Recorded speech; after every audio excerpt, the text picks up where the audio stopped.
Hi, my little Samugis, it's I, Ichi, the one and only, and welcome back to Let's Play Elden Ring. Who will Ichi be tonight? That's the question. Who will Ichi be tonight? That's the question. I know you heard the rumors, know you had to turn to it. Who will Ichi be tonight? That's the question. I don't know, I have that song stuck in my head today. I mean, it's such a clever new meme, and the fact that I didn't know I didn't know that song was a total Drake diss, dude. It's I think it's so cool how they disguise a diss into a kids movie. Pharrell Williams, please make a song for a kids movie. It doesn't have to go that hard though, to be honest. The movie, shit, really? Gotta be kidding me. So before I go explore anywhere the specimens, whatever Thorhouse it is, I'd like to make a trip towards our friend Moore here to see if he gave us some kind of pod or not that I remembered. If he did, we would already be knowing that by now. So let's check on that for the quest line. And yes, work was pretty good today. I'll be working a few Saturdays, and I feel pretty happy because I worked my 6 whole days. I'm getting extra money, and I am happy. You know, I'm actually feeling a lot better apparently because I know like the fact that I was depressed the last few days, and I feel like a lot better now. I feel like I can actually, kind Nicholas, but together. I don't more. know. Our mother abandoned her brood. She did not love us. We are her children. What should we do? Must we be sad forever? Yeah, remain sad forever, you prick. Sad. Goodbye. Sad.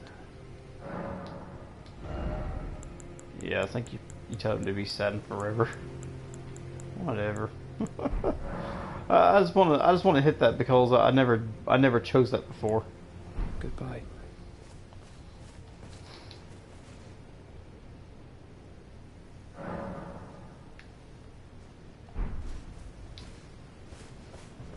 Sad. Goodbye. I wonder what happens if I kill him. Sad.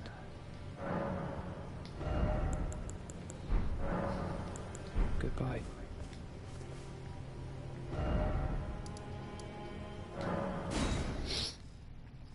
I wonder if I reload the areas, what happens. Something happens. I mean, I never selected it before. Let's see what happens if I go back to the area again.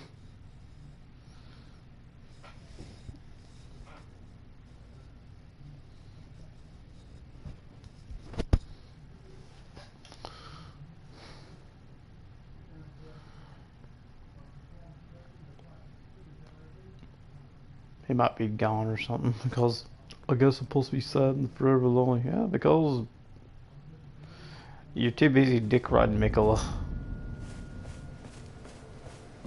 Yeah, he's gone now.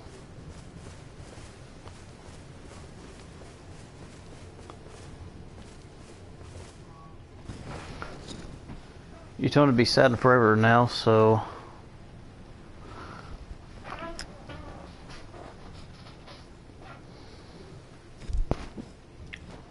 he's gone now. I'm gonna look further and see what happens now.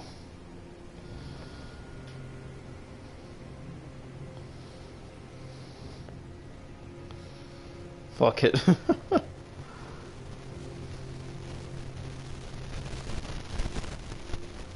So more. Let's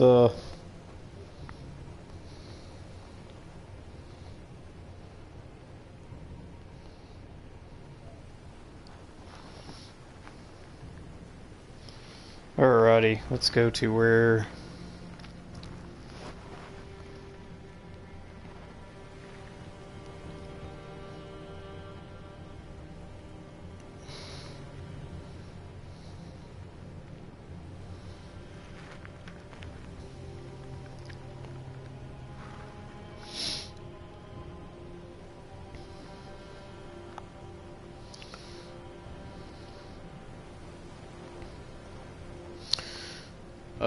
let's see.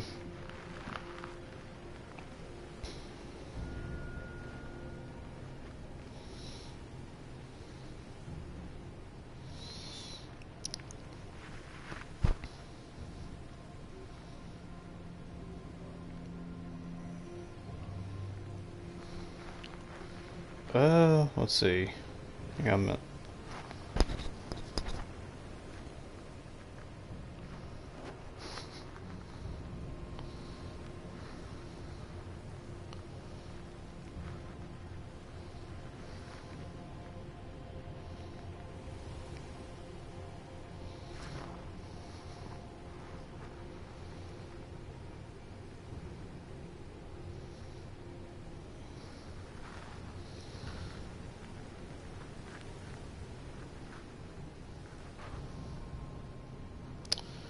Set forever.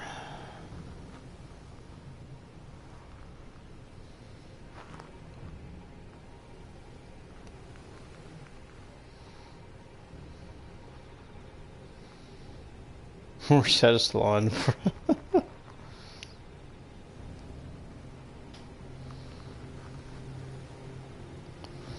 Telling more to put it behind you or remain set forever choices.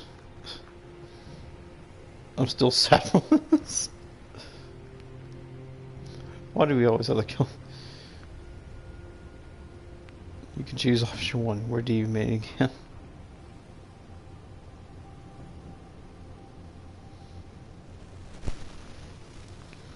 So if you kill all of his friends when Letta confronts you, you haven't done any of this. His quest will be there to confront you. He'll always ask.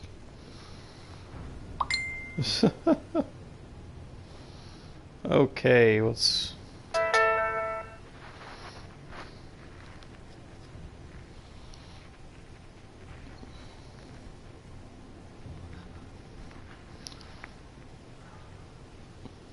Is it true I've been locked out of the armor from Thomas said forever?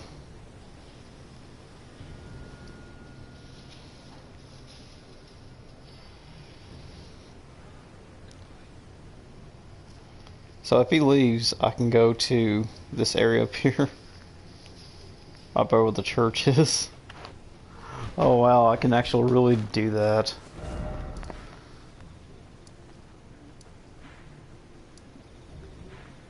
Yeah, where was that location at? I'll be specific about this location here.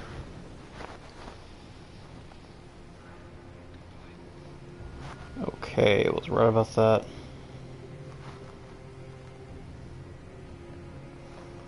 Yeah. That's it. That's the location.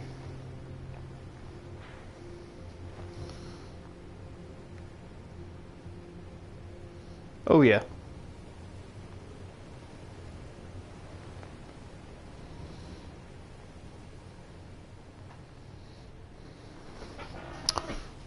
We'll definitely do that. So I can get his armor early. Is that like for real?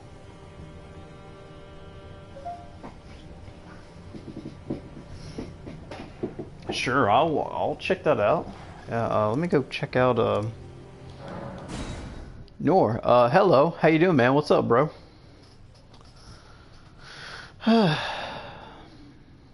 Nice to meet you. Hope you enjoy the stream.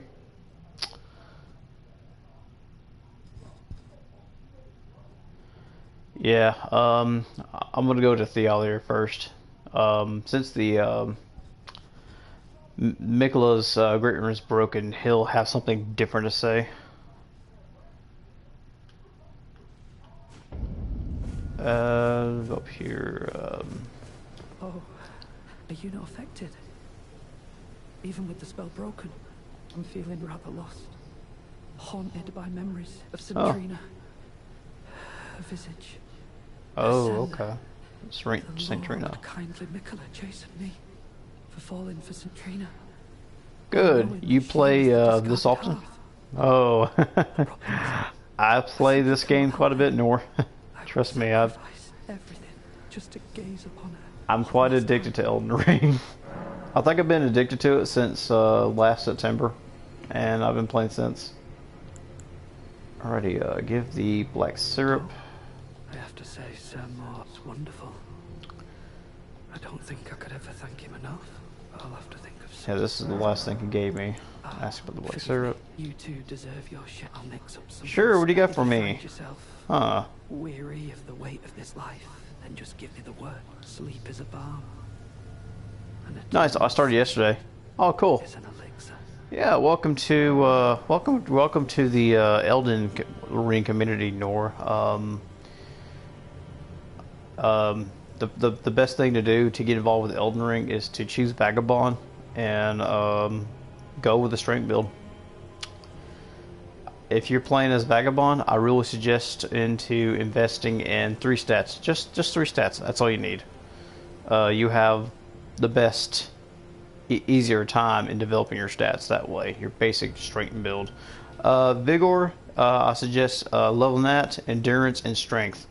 Vagabond has a dexterity of 13, so that's just enough to allow you to use most of the strength weapons out there. So you can go with that. I suggest to get vigor up to 60. Endurance can be up to between 32 to 40. I choose a battle mage build. Oh, cool. So I'm guessing you choose the prisoner. Yeah, the prisoner makes a pretty good, excellent battle mage, actually, if you ask me. Choosing the prisoner, if you're going for like a battle mage, I will probably would really recommend to investing intelligence hybrid with strength. If you're going for a strength and intelligence build, with you're splitting between the points from there, or you're going for a complete intelligence or dexterity. Intelligence and dexterity has its. To me, if I'm going for a battle mage, I like to go for particularly intelligence and dexterity. As a battle mage, I like to invest my affinity towards cold sorceries, not cold, but cold affinities. In some part of the game, when you get to the Ray of Lucaria, you can grab the magic whetstone, and you can take that magic whetstone, and you can go to Ash of War's menu on at the Crusade of Grace, and you can take your weapon and choose what Ash of War you want to install. And under affinities, you want to select cold. Cold and frostbites are really good. Frostbites and blood losses are 2 of the best status buildups in the game by far, in my opinion. It's 2 of the best ones out there. That's the best advice I can really give you out there if you going for battle mage and stuff like that. And for spells, Carian Slicer is pretty good, especially when you're leveling dexterity up. The speed of that will go up. And oh yeah, the Radigan's icon will also boost up the speed of spells as well. You can get the Radigan's icon in Ray of Lucaria. And you can also, but the spells and everything, if you're going for projectiles, Glintstone Pebble is a good starter, but eventually, you'll eventually want to get, I think Glintstone Shard or something. And yeah, Night Comet is also really good too. It's a really good projectile sorcery. So I actually made one of those builds. So I have a few playthroughs of them on my channel. If you want to go look through my few of my live, videos I did for the intelligence and dexterity. At first I was going for intelligence, strength. I went through that pretty much blind, and it turned out pretty well actually. If you want to know, it's a cool playstyle. It's not my favorite though, but I always wanted to do one. But it came out pretty good. Okay, hit Is that unweary of so? life. Is that so? Take this. This concoction can coax even the oldest of dragons to sleep Huh? for you. Astrologer, It will Meteor grant the Staff, Blade, sweetest slumber Lazuli, for all Gravity Magic. eternity. Let's see. Okay, Astrologer. Yeah, you're Astrologer's pretty good. You could choose Astrologer because they start with the most intelligence actually of 16, and the Meteor Staff is actually pretty good. It's a pretty good. I always recommend to use these. Oh, hey Nor, did you got your advice from Vextral Life as well? Because they offer a lot of cool strategies, a lot of cool build tips and videos.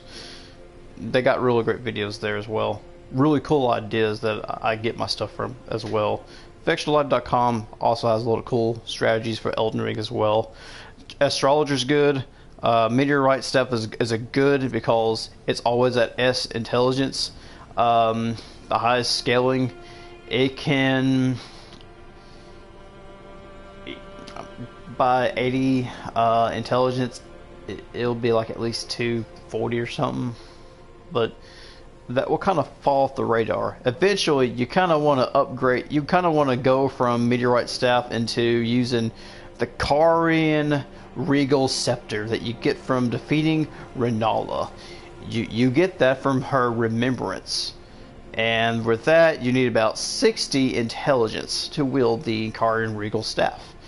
It's also recommended that if you still want to use Meteorite sorcery spell, you can also use the Karian Regal Scepter and hold the Meteorite stuff in the other hand. That way, you can get the passive effect when you're casting Meteorite with the Karian Regal Scepter. No, I have a friend who has beaten the game a few dozen times. Oh, okay, cool. Maybe he can teach you a few things. That's good. I'm feeling rather lost, Centrina. Okay. Centrina. I think he will. I don't know if I gotta buy one of those things or not, but I'll pick one up anyway.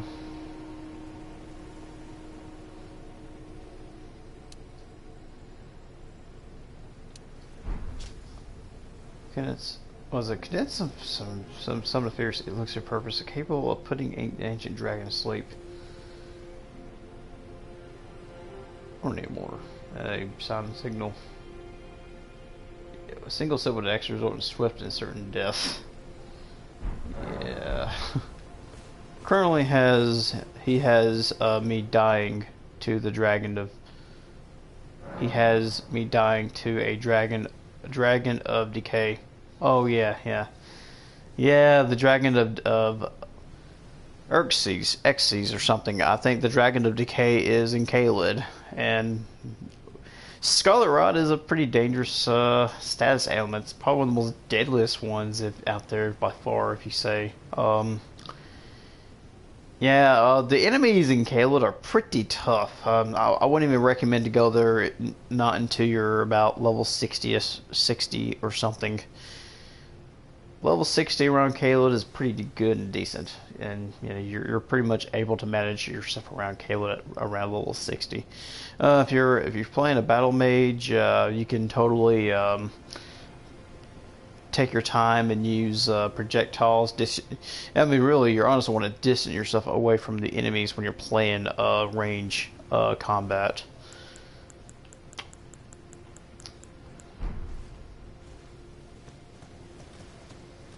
So, talk to him now. Rather lost, Centrina. I have died 32 times so far. Yeah. I think the first time I played this game, I died about. Oh my gosh.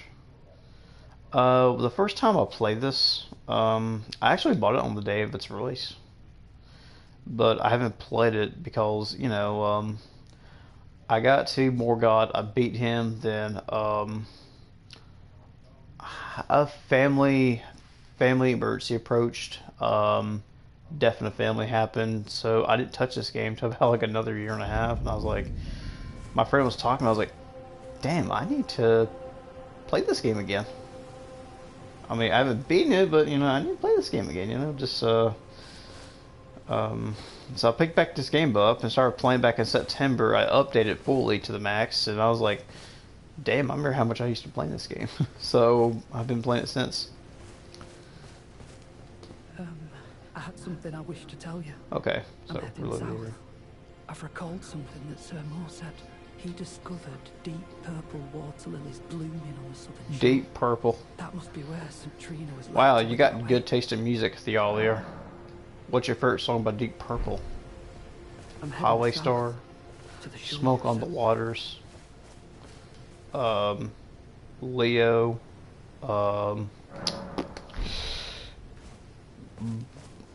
golly, so you know he's gone now, so yeah, that's how you progress the quest out here. So I want to get those progressed and everything. Let's go in that little area over there. I'm gonna check out.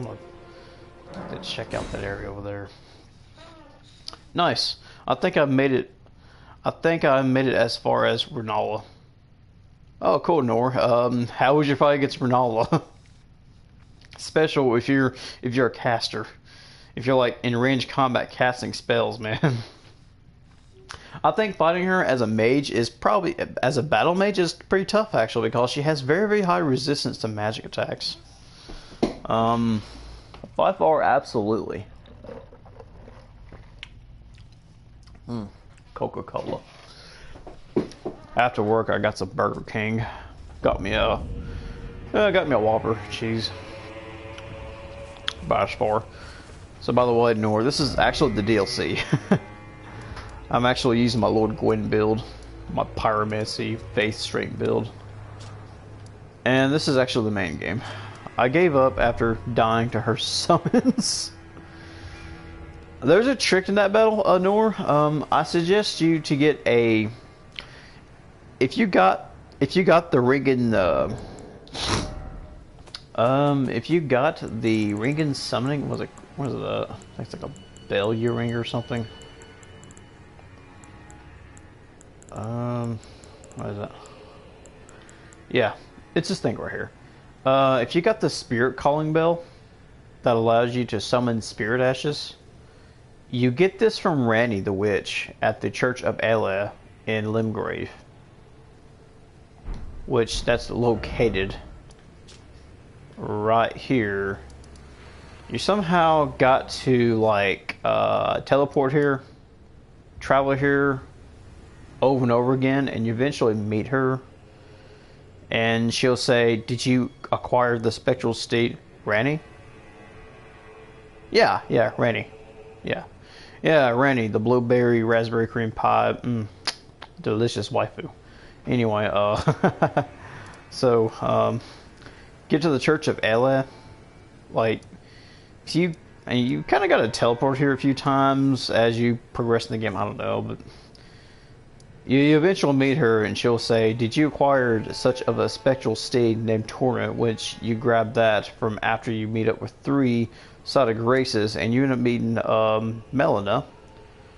You eventually get back here, and you acquire the spectral steed, or I mean the Spirit Calling Bell, and she'll give you the wolves. She'll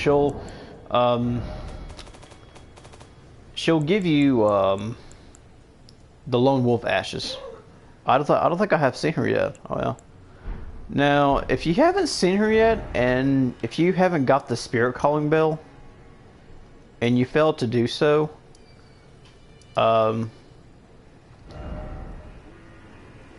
you can go back to the round table. You should have access to the round table after you beat Margit the Fell Omen. He's like one of the first major bosses of the game that you fight. So you can go back to the round table. If you haven't acquired that from Ranni, or you haven't met Ranni yet, you can go back here to the round table hold. So if you go back to the round table hold, they should be able to sell it here, I think. So you should be able to purchase the Lone Wolf Ashes here. And the Spirit Calling Bell. If you didn't see Ranni, the witch, at that point, you can come back here and you pick up the Spirit Calling. The one room with the dragon arm. one with the dragon arm. Uh, yeah, him. That was Godric. Godric had the grafted dragon arm. You fight. You fight him after you fight Margaret the Fell Omen. Margaret the Fell Omen. After you fight Margaret the Fell Omen, go into Stormvale Castle. Go through Stormvale Castle. Fight Godric the grafted, the one with the dragon arm, and you could probably come back here. Go to the merchant here, and you can purchase the Spirit Calling Bell, and also pick up the Lone Wolf Ashes. This will make you these will help you throughout boss fights easily, and they're pretty decent for early game.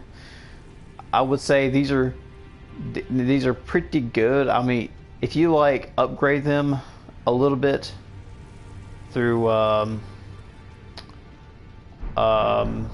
Roderica by using those flowers that you pick up from catacombs, the graves, something. Pick up a few of those. I would say upgrade the wolves at least like maybe +2 or 3. You'd be pretty alright fighting Renala. They'll last a little bit longer. Alright, thank you for the information. Hey, no problem, Nor. No problem, man. I'm happy to help. I'm happy to help other people journey through this game. You know, I'm happy to help others to get good. You know, if it's people's first time playing this, if you don't know where to start, pick a class, look up about the class, learn about the class, and figure out what kind of build you want to go for. You know.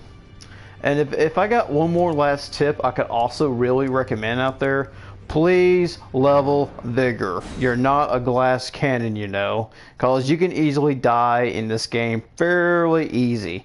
So don't put points into your main damage stat and thinking you can overpower everything, because you just can't. You really need to level Vigor. It's the most important thing.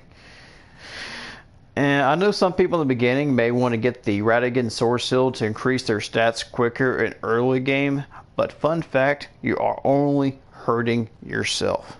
Because I can really explain to you why that you're hurting yourself if you use the Radigan Sword Seal.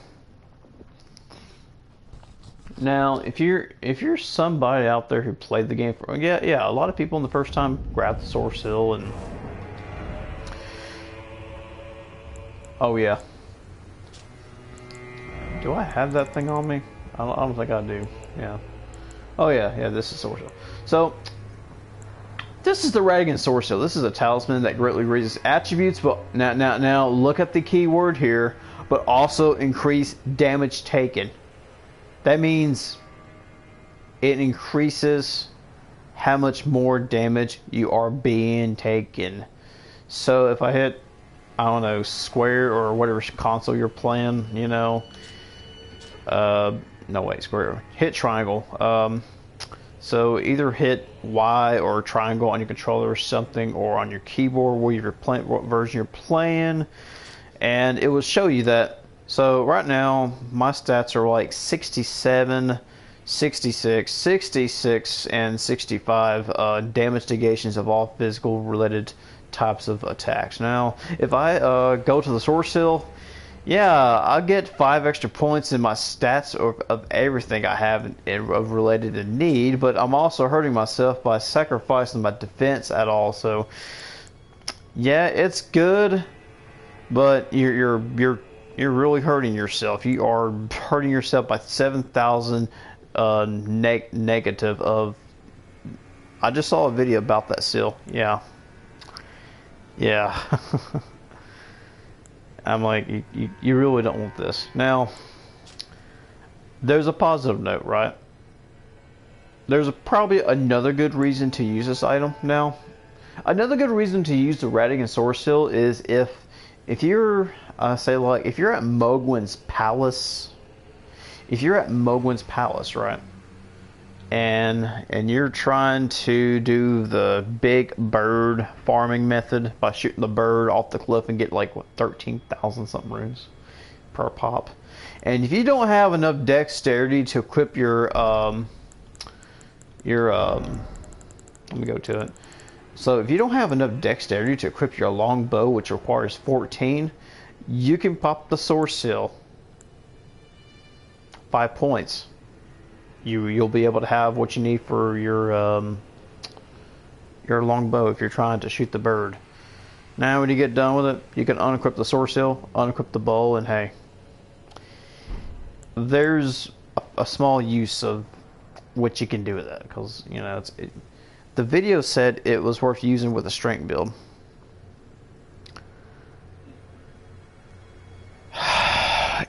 There's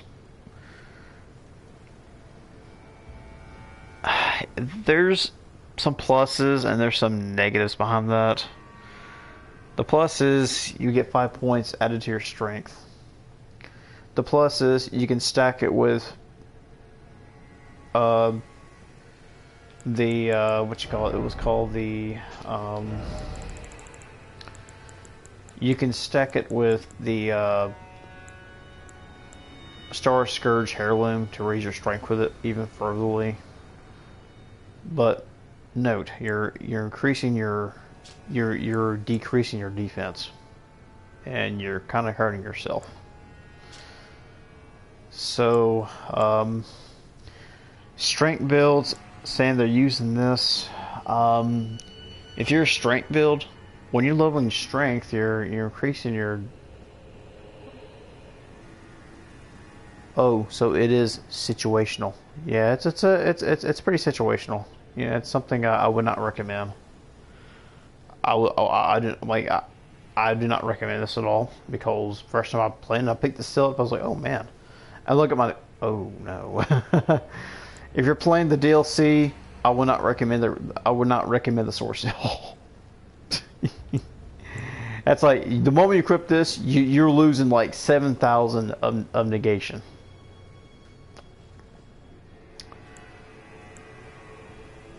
Now, if I go to my stats, I go to explain. If I go to strength, it's going to say attributes required. Wild heavy armaments also boost attack power for strength scaling armaments and affects your physical defense. I'm like, why am I loving strength? If I'm a strength build, I'm increasing my defense, right? I want my defense. I don't want to equip a talisman where I'm going to lose my defense that I'm leveling up for. That's just pure logical information. So yeah, it's a very situational thing. But if you're using it just to use like a long bow to shoot the bird at Mogwin's Palace for that rune farm, I see. Good thing I did not equip it. Yeah, you kind of don't want it. And plus, you're kind of losing space. It's like a big. Plus it's a big waste of space. You got to put another good talisman there or something at least. I mean, what do I have there? Yeah. Put my icon on there so I increase my spell, charge spells and stuff. Anyway. Alright, let's go and head to that one location I want to go at. Yeah, I'm very happy to give people advice and, you know, explain them what to do if they're stuck or anything. I mean, if it's your first time playing, you know, anything of like Dark Souls or Elden Ring from soft titles, yeah, I wouldn't really recommend, like, you know, yeah, you can try soloing bosses and everything, but once you get, you know, once you summon people at bosses' doors in front of you, that gives you a little advantage. You got somebody with you helping you out to fight the boss, you know.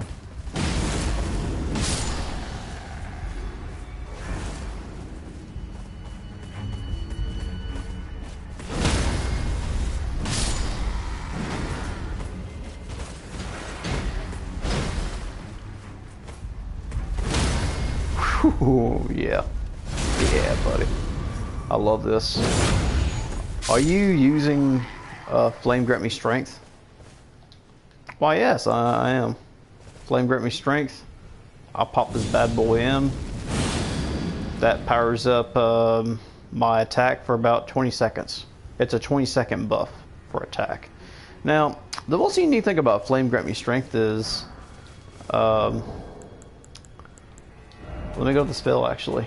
This spell, it's under your fire incantations, your fire spell incantations. Now, this right here, Flame Grant Me Strength raises physical and fire, now, fire affinity power attacks. So if you set your weapon affinity to fire, you're going to increase its attack damage as well, along with your physical attack. And that's also affects your fire spell incantations. So you can do more damage with your spell incantations with this buff and everything. And another good, useful spell incantation, a lot of strength builds use on YouTube. Yeah, it's highly a pretty good. I mean, it's highly a pretty good buff, man. If you're a strength build and you want to use this buff, you could probably level faith up to 15. Get your faith up to like 15, and just get you like go to that merchant in the round table like I showed you,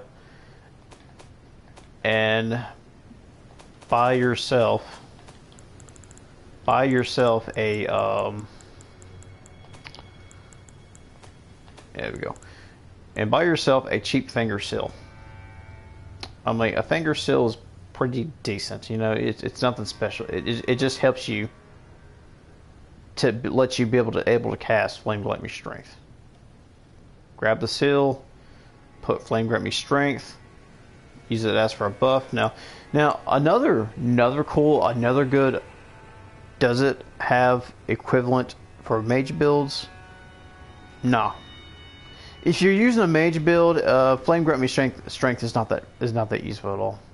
It's not that very good at all. It's not useful. I'm like, if you're going for a strength build, yeah, Flame Grant Me Strength is pretty good.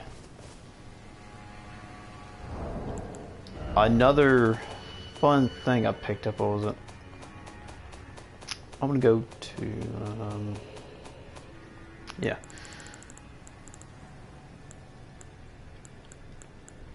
No, I didn't grab it though. But if you go back to the base game,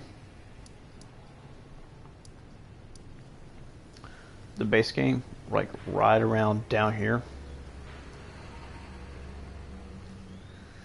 Now, you go to the War Master Shack and make your way down over here till you see the Coliseum, right? You might have to fight off an invader, but if you do, just fight him and beat him now, and move on to your way. Then make your way to all the way down here. Now, right around here, you'll see a knight on a horse. Defeat the knight on the horse around this area. He'll be around this area though. If you defeat him, he will drop the Golden Vow Ash of War. The Golden Vow Ash of War is different but from the spell Golden Vow. The difference with the Ash of War is that you can put Golden Vow on your weapon, and if you use that, you can boost your defense and your attack. Now, if you're going to use the Golden Vow Ash of War, I suggest to put it on a dagger type weapon. That will be useful for that. That way, you have a small a very small weight of equipment. That way, you don't have to put on some average weapon, and you won't have to worry about equipment load increasements. Now, I recommend to keep my equipment load at medium load. That way I have room to roll. I don't want a fat roll in heavyweight. Most games you want to, you know, medium roll. Okay, time to head to where I plan to go at.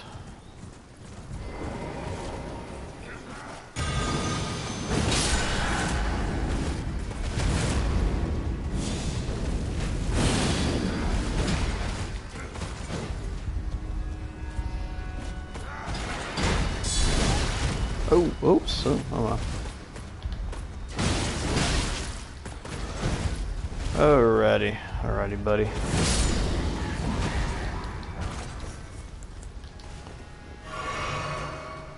think I got too many. Have you collected the Dragon Chameleon Seal? I want it. I have it on another file that I use for my arcane build. I use. If you want the Dragon Chameleon Seal, you can go all the way down here to the go to this like area down here. There should be a imp statue, and on the statue it will require you to use two what was it? Two swordstone keys. You can buy these from merchants and stuff like that, or find them and laying right anywhere. Once you get like two of these, you can use it at the imp statue, and you're able to access to the hero's grave. Pretty dangerous area, but in one room you'll find where the seal is, but you got to fight some knight for it though. And also there's a very tough boss down there too. Very dangerous. Now the Dragon Chameleon Seal, it's good if you're using for like a Faith Arcane build. Faith Arcane as in you're using a lot of dragon incantations, and you're putting more points into faith. And I mean, you don't need very much faith to make an arcane build. Just put whatever faith you need and just boost everything into arcane. And also, it's also pretty good if you're doing like an arcane dexterity build, which is pretty damn good. Which means you're gonna be doing some blood loss right there. Pretty nice stuff. Okay, whew. I sure did talk quite a bit. Giving out all kinds of tips and stuff. I think it's like, what, somewhere around here? I don't know.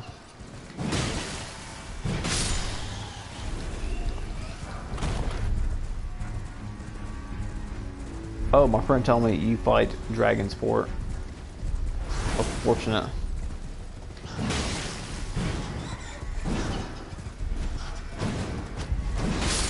No, you don't fight dragons for it. You fight this knight in the hero's grave that I told you about. It's like the first area that you wake up in the cave. Then you find some imp statue that the area is blocked off by the shaded of white, and you figure out like, oh, I gotta put 2 keys in the imp statue. That's how you find out.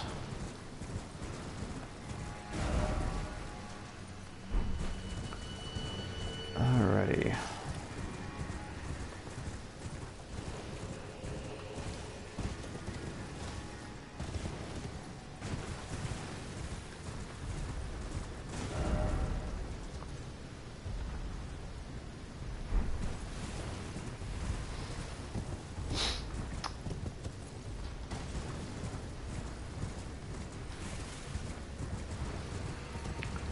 I think walk these rocks up there or something. Oh damn.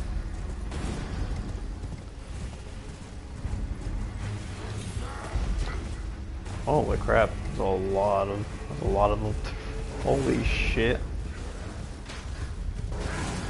think I went to the wrong, yeah, I definitely did went to the wrong, base. And you guys are chasing after me.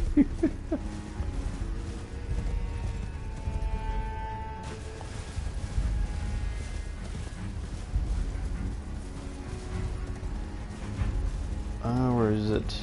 Oh, well.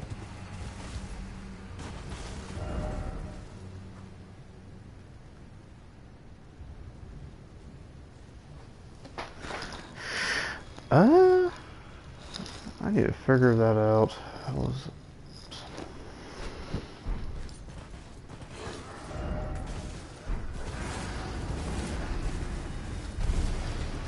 Yeah, I think I need to get out of here. Get out of this area. It's somewhere out there. I never picked it up like this way. I mean, the Verdigris armor is, like, it's good, but it really requires way too much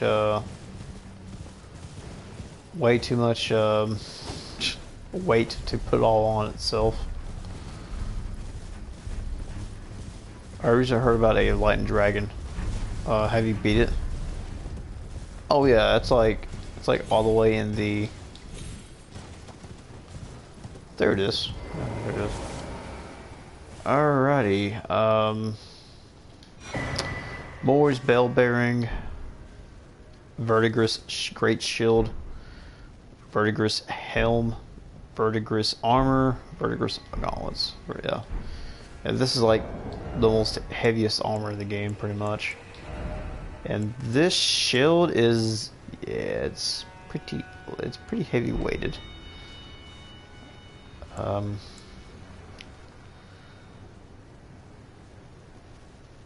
mean, yeah, it's a pretty good great shield though. It's one of the best. It's like this one and the fingerprint shield are pretty good shields.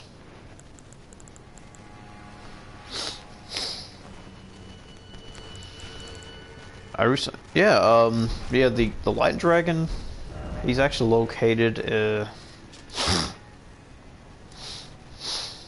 yeah, he's actually located around this bridge here, actually, I think. Hey, he's pretty tough.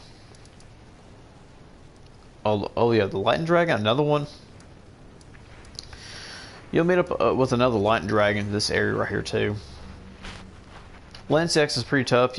You fight her in the first round, and after that she'll fly off somewhere, then she'll reappear back again in this area right here. Yep.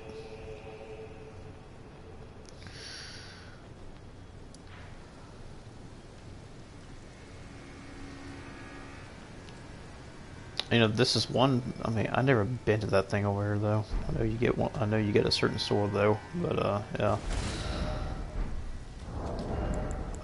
This armor particularly, it is very heavy. I mean, 60 endurance is just not enough to carry that weapon.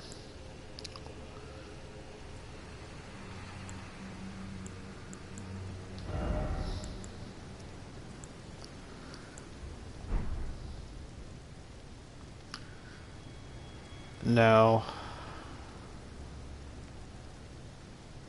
I mean, yeah, there is accessory out there. You can actually boost your equip load, but that requires me to go from the base game. And hit up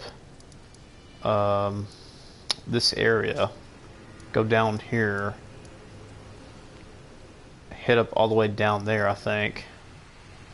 And come back around somewhere around right here. And get to this Coliseum and beat like 3 different people to get the, yeah. Yeah, I may do that. I might do that off screen or some shit or whatever.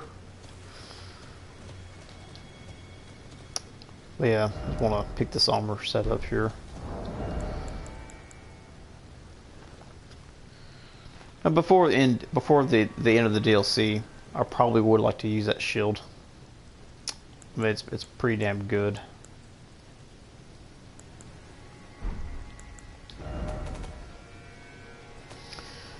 How many of these things I have? 3 lava tiers. Yeah, I believe I can get more somewhere in the game, so I'm not planning on respec or anything, so it's fine. Alrighty, I think I want to go ahead and head back to the storehouse first floor. After all the getting ready for things and collecting things and doing things there and do things this and all that and giving interesting tips and advice about how to do some stuff in this game. Alright, it's about 4:30 something, whatever. Yeah, alrighty, we're here. So I kind of want to explore this area first and get to, you know, the boss here. Not fight him, but go back and explore some more. I subscribed so hopefully to see more content from y'all. Thank you so much. I really appreciate it. Thanks for subscribing to Ichiban Samugi. I think this channel is becoming more of an Elden Ring tuber channel, mostly. Yeah, I tried going from 5 days for not playing this game, and I'm like, damn, I gotta play this game again. I was playing this, okay, anyway. Oh, poison ball. Ugh.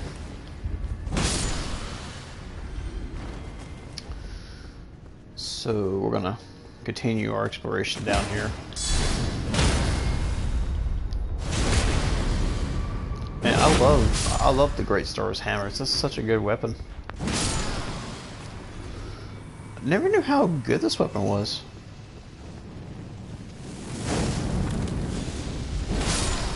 Wow, I just tanked that fireball.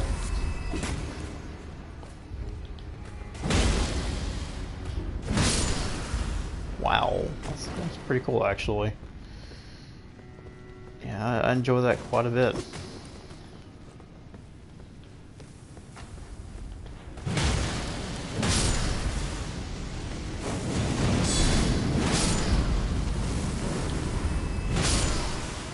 I would make a strength build like after I beat it.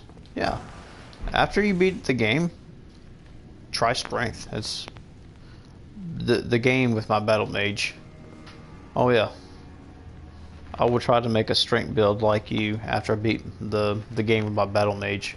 Oh yeah. This is my build. I made my strength build into a faith build. So this is my strength and faith build. Strength and faith builds are really fun. I like the spell incantations that gives me a buff of my strength with flame grant me strength. Howl of Shibiri works pretty well too, but you are taking away a bunch of defense when you're using Howl of Shibiri though. I mean, just to give you advice, it's a decent buff though. But flame grant me strength is good if you're like going for like a fire build. Oh shit!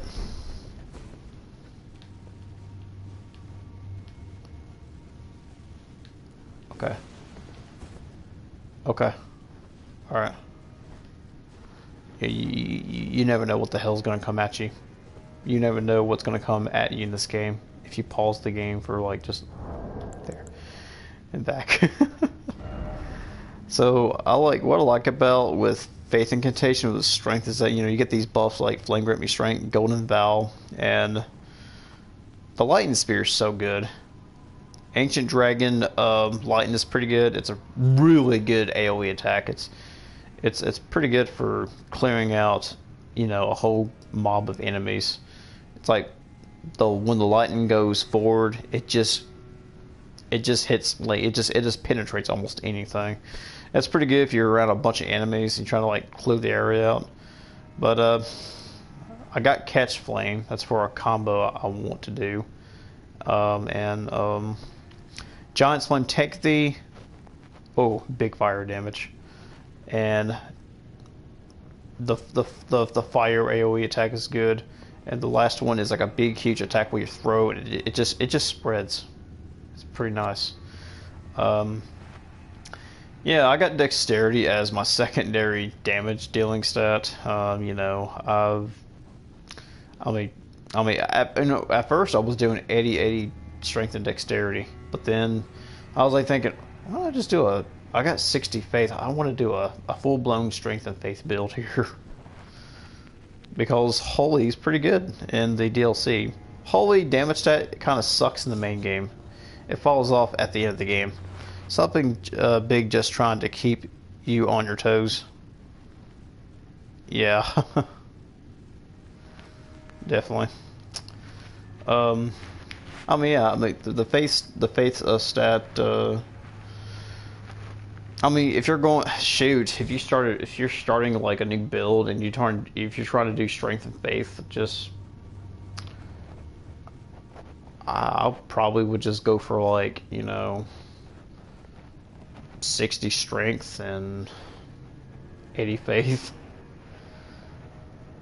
because you want to do the maximum damage with your faith incantations and also whatever scales faith at a very high letter of anything, and especially if you're going for like a fire build, yeah, that's good too. Especially if you want to use flame art towards your weapons, because flame art scales with high faith. Fire is just scales off of strength. It's not a high scaling, but flame art, it's a very high scaling towards fire. Flame art, the more points you put in your faith, the more powerful flame art will become. But the cold status, like the frostbites, I don't think it doesn't affect your intelligence stat as much. But the more you upgrade your weapon, the more frostbite you can do. 314. I got a long way to go. Usually, a pretty good build is usually revolves around level 200. I say level 200 is pretty good for PvE if you're doing like player versus enemies mostly, and just playing the main. If you're just playing the main game, level 200 is pretty good enough. But I did a bunch of grinding just to gain some additional stats that I need, and anyway, let's go explore more here. Okay, yeah, down here. We'll go here later once we get the sacred right scroll.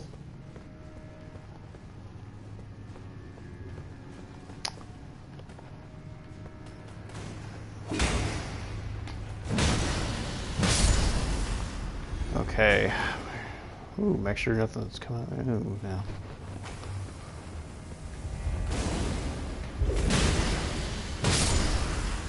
I got that poison out of here. Yeah, some pretty nasty enemies over here. I think I'm gonna put the sacred charm here. Increase my holy damage rating.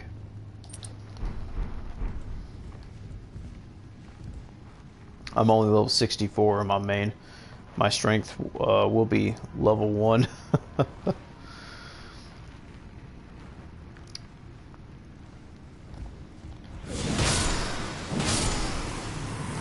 Level 1. Yeah, 64, you're doing an astrologer build, right? At level 64, your astrologer should have points invested into like some vigor, mind, and your intelligence stat as well if you're like running, Oh yeah, endurance. Yes.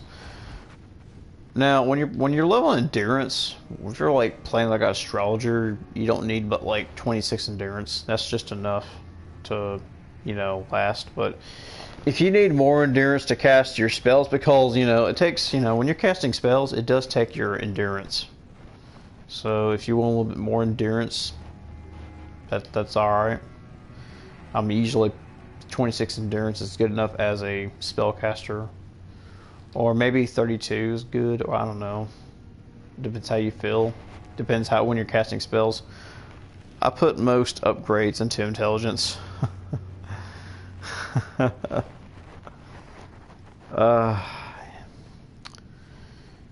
yeah.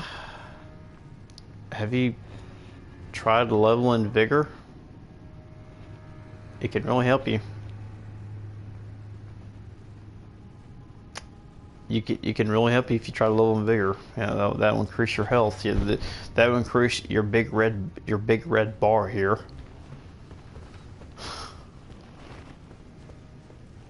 I mean, I would really recommend to do that if you're dying a lot. If you're dying a lot, level vigor. Best advice.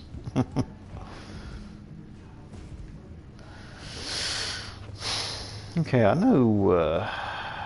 What's in here? No, I cannot open that door. That might be why I'm dying so much. Exactly. Congratulations, you just finally solved your problem. Now go level vigor. There's some pretty easy farming methods out there, especially the dragon and Caled. If you use blood loss weapons on it, you kill it pretty quick and you get a bunch of runes off of it. It's pretty simple and nice.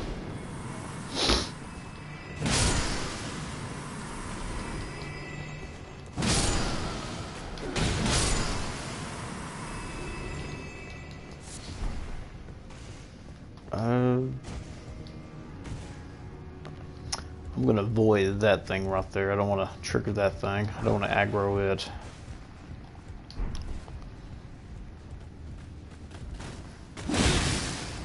Oh my gosh, that missed. It really missed, didn't it? Now we're gonna jump on this thing's foot. Jump on its foot and walk up its ass. Then walk up its back. Then walk up its neck. So, this thing right here is, yeah, Mogwin. We're walking on Mogwin.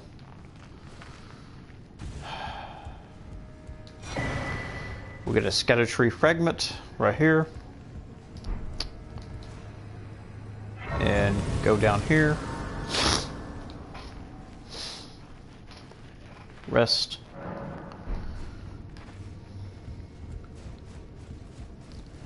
Okay, now we're gonna...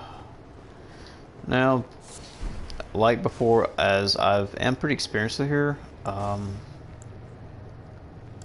probably would grab my lightning spear here.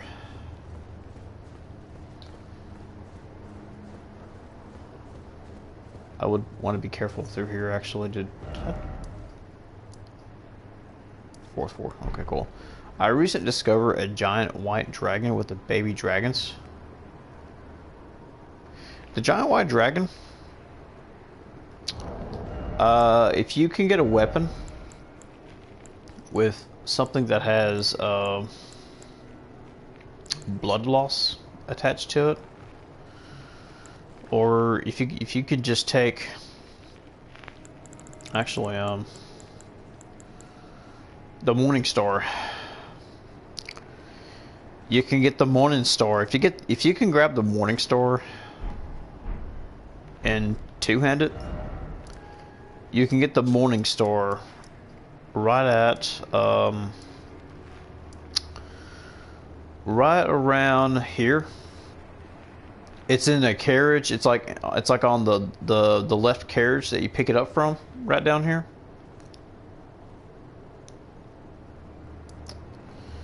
You cross the Bridge of Sacrifice and you get to this carriage right here. Pick it up and you have 50 blood loss.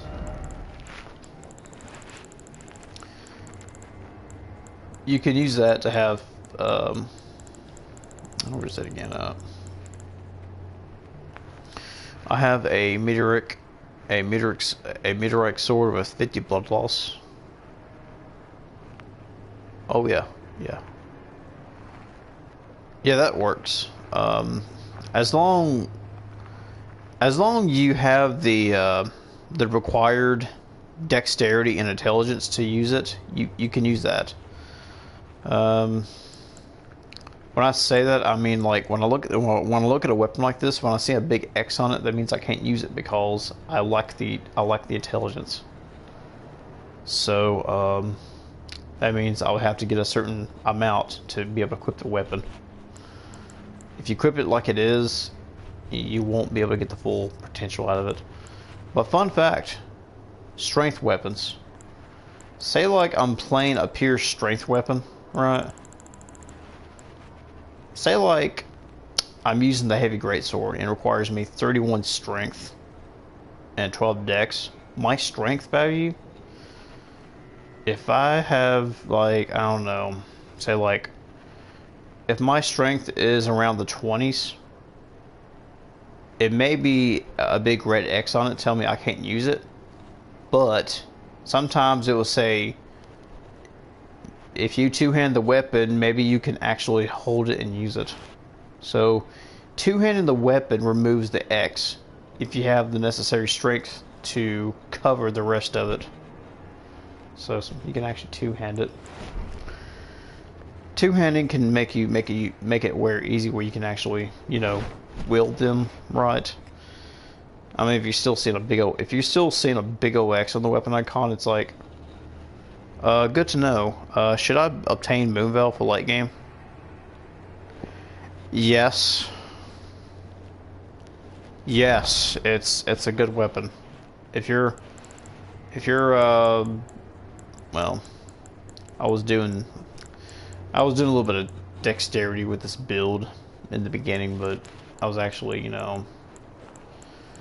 experimenting some stuff. But yeah, if you're a mage, yeah, Moonveil is a pretty good weapon. It's really good. Yeah, Moonveil with Carian Phalanx, you know, those things around you that homes the enemy, like missile like things.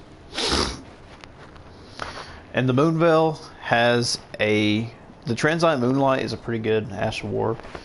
The Moonveil, and also it has its passive 50 blood loss, so it's very good. Very good weapon. At 80 intelligence,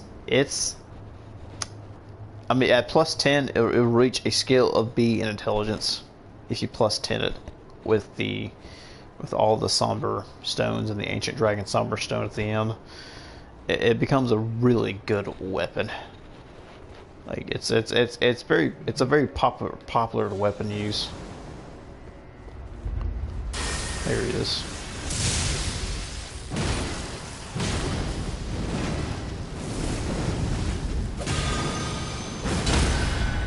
Nice, nice.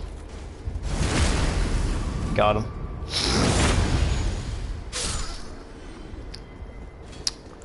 Anyway, yeah, Moonveil's good. Now I'm kind of glad that I'm glad none of the later patches affected Moonveil, but now Moonveil in PvP, like player versus player, if you're like playing online with it against other people, just like with the Rivers of Blood, it's kind of they pretty much nerfed it around patch 1.4, I believe.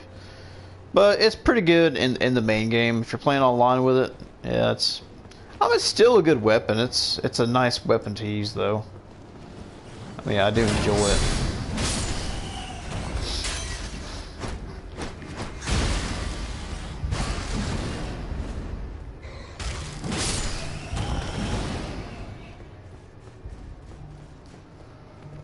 Alrighty, I'm gonna go down here first because by going down here, I will attain the Sacred Right Scroll.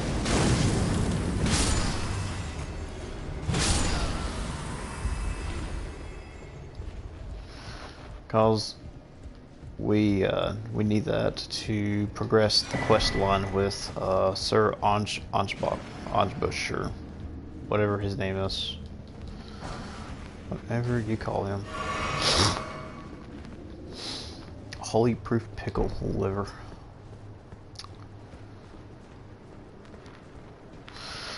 Alrighty. Make our way up here.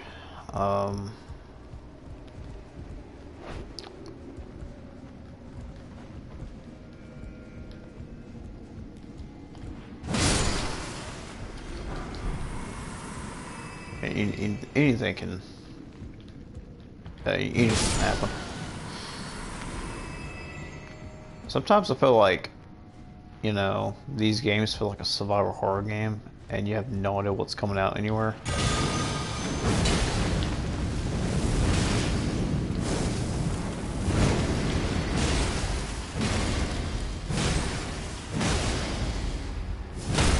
Okay, good.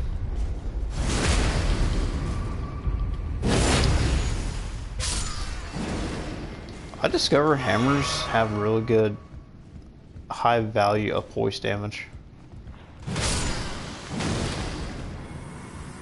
They probably do get ranked higher when it comes to voice damage.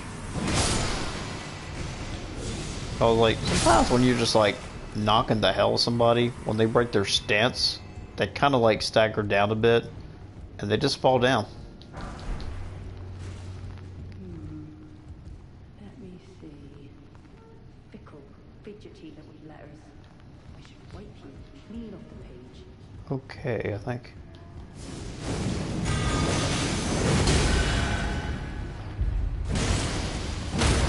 Okay, good.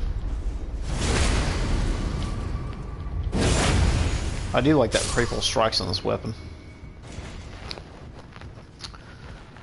Prayful Strikes does like a... I obtained Moonveil. Now, Freya. What was the... Swell you up. What was the... Take it slow. What was the slime equipment you have?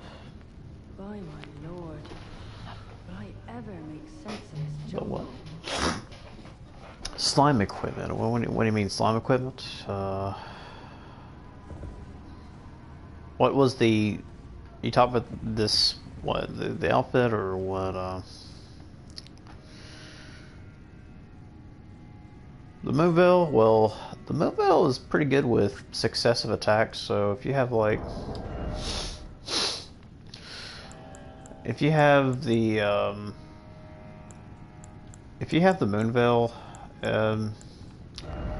since it does successive attacks, things like Wing Sword Extending will boost its successive attacks, and later on you can get this, and Millicent's quest. It looks like a gray slime.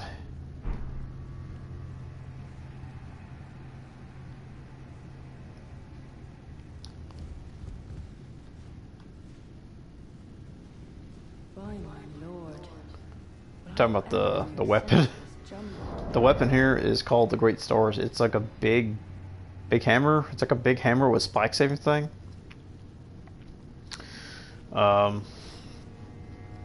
This weapon's pretty good actually. Each hit you can regen a little bit of health each time, and it's furtherly good with Prayful Strikes. Raises armament above the prayer, then slams in the ground. An inspire blow restores HP for self and nearby allies if it's successfully hit. It's a pretty good Ash of War. I grabbed it from somewhere in Lindale, I think.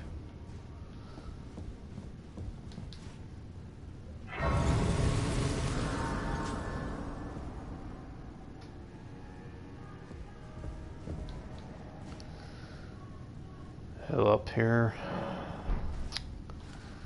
And we go talk to Freya here. Oh. Hello. I'm afraid I'm gonna curse. I should have asked. I'm afraid truly. Alright, now, since we got that scroll, we're gonna go back down to the first floor. Bad English, my bad. The gray slime near torrent summoning. Near torrent. The gray slime near torrent summoning. Huh.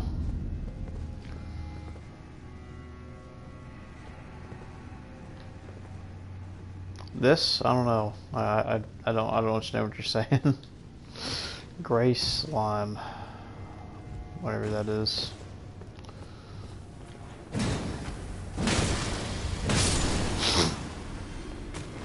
Oh, poison, get out of here. Don't get poison here.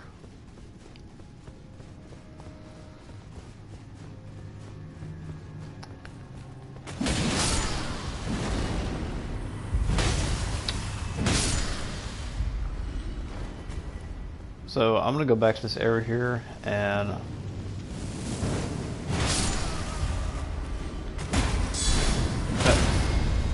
I'm gonna go back to this area here, and I'm gonna go back to that door that has Sir's ambush in it. I got the thing here.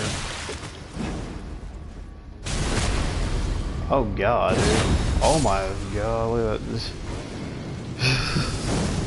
That was fun. Damn, man, what the hell?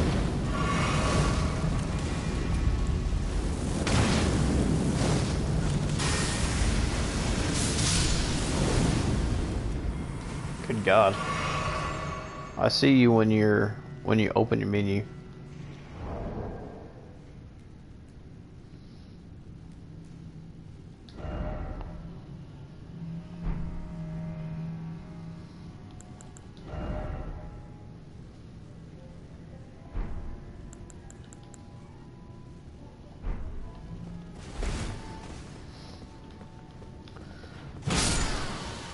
Alright, head back down here.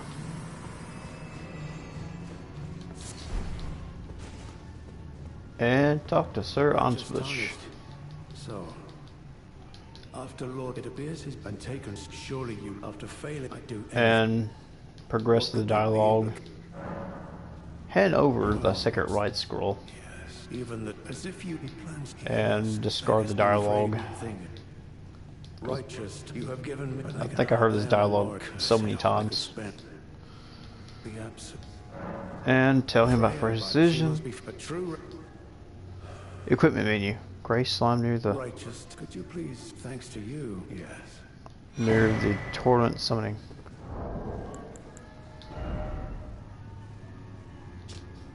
Wait a minute.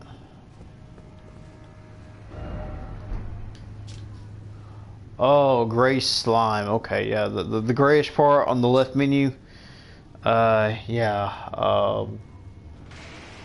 That's just the color on the screen that looks like when you're looking at your. It's like the gray, left, the grayish.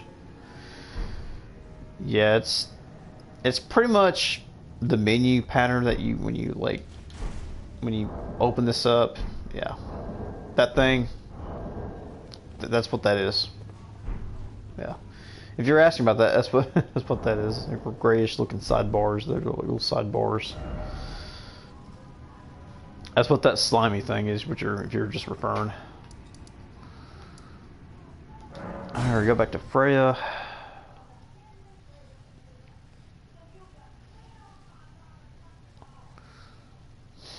Now we're gonna go back to Freya and tell her about what Ansbush, whatever his name is.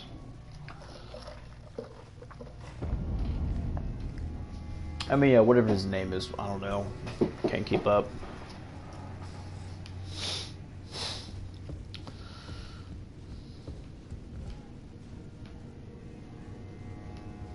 I still find that pretty fascinating. I don't know why. Honestly, I don't know. I don't know why. I'm afraid I'm busy.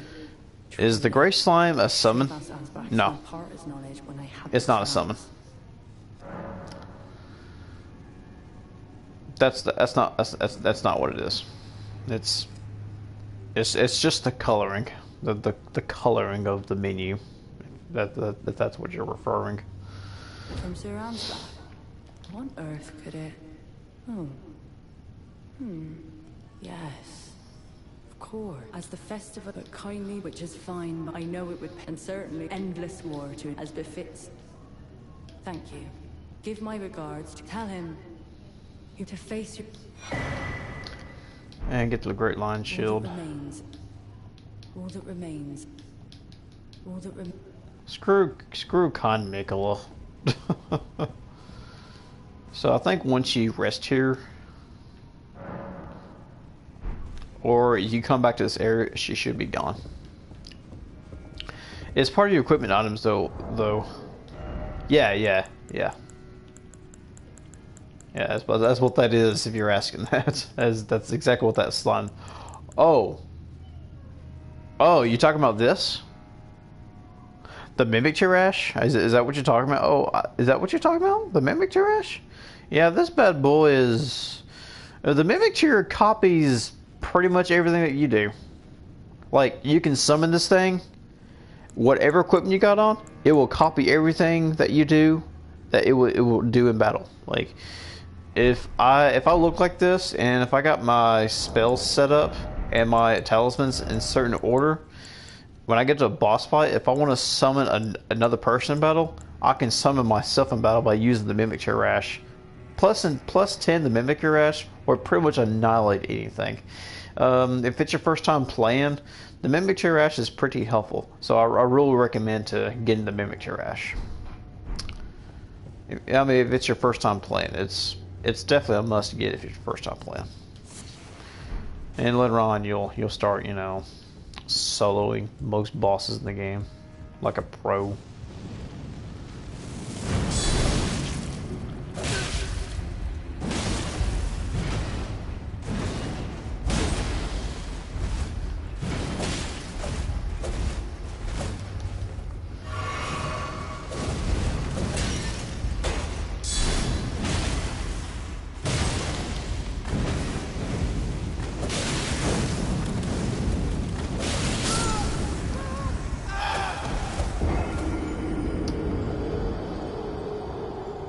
Yeah, I died. It's okay though. Now, dying is not really a big deal, but it is a big deal if you lose all your runes on the second go through.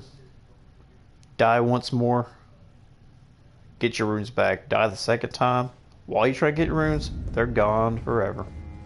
Sorry, I didn't know what it was. It looks like a gray slime. Yeah, that's what that is. That's what that is. Is what you're asking. Yes. Finally. I finally figured that out for you. But it's a really good summoning ash. I really recommend to pick it up.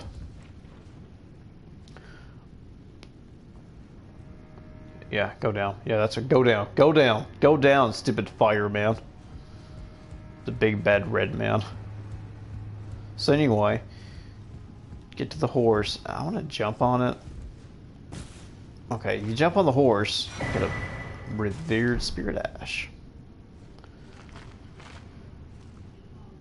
And you want to make your way to that switch over there. Thank you. I will watch a video for it. Totally. Yeah, the Mimic Chair is totally required to get the Mimic Chair. You must first fight and defeat Star Scourge General Radon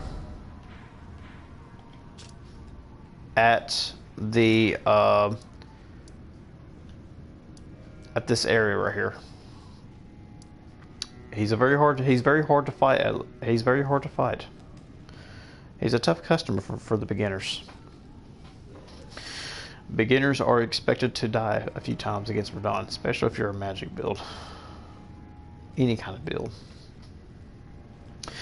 To activate the Radon Festival, you must first make your way to Lindale, activate any side of grace, come back to K-Lid,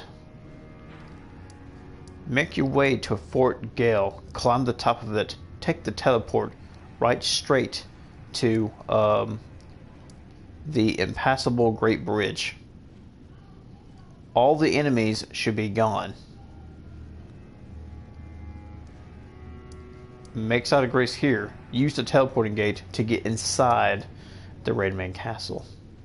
And if you start hearing chanting noises instead of like a typical, you know, abandoned castle theme music, that's how you know you activate the Radon Festival. To activate Radon Festival, you have to activate any side of grace in Atlas Plateau. It can be either if you got the Dexter's Medallion, going up here with both halves of the Dexter's Medallion to get to use any side of the grace will activate the Radon Festival. If you went through the I feel like I'm going to die a lot. Nor it's okay. It's your first time. You're gonna die a lot. You're gonna die and you're gonna die a lot. You know it's you're in the process of getting good. You see, the first time now beginners who start playing Elden Ring, you're going to be in the process. You're going to be in the state of getting good. You're going to be in the state of trying to get good. Once you pass that process of getting good, you're learning the battle mechanics. You're learning the procedures. You're learning all the techniques. You're learning all ways to handle against monsters or anything. Shoot, I say if you're training, if you're like a beginner at this game and you don't know what to start at, I mean, I always go to the Gatefront Ruins and fight the enemies there, and that would usually help me practice my combat skills. Getting good in combat. Gatefront Ruins is like the stomping grounds of every beginner in Elden Ring. You're gonna be going. You'll be coming here, and you're gonna be practicing your skills. You're gonna be practicing your combat skills. You're gonna be doing this over and over again until you got every little combo and cook and nanny down that you wanted to do. It's a long way to the top if you want to become Elden Lord.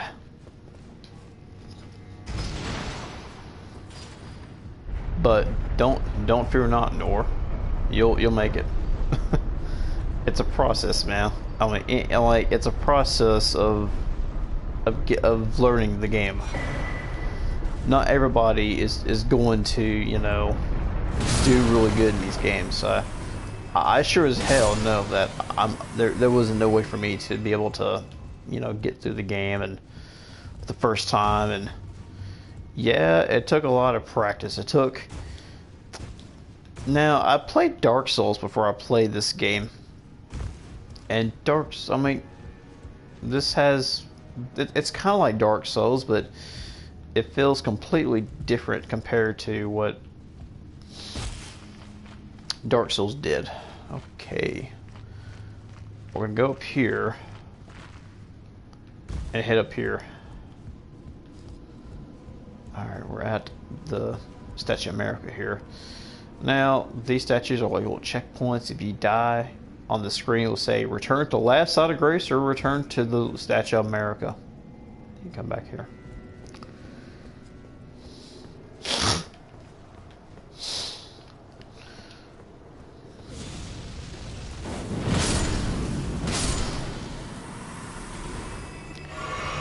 Alright, I'm gonna buff up here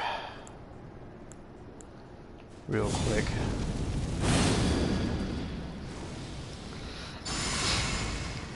Drink my flask here. There we go. Drink some blue. Let's head on in here.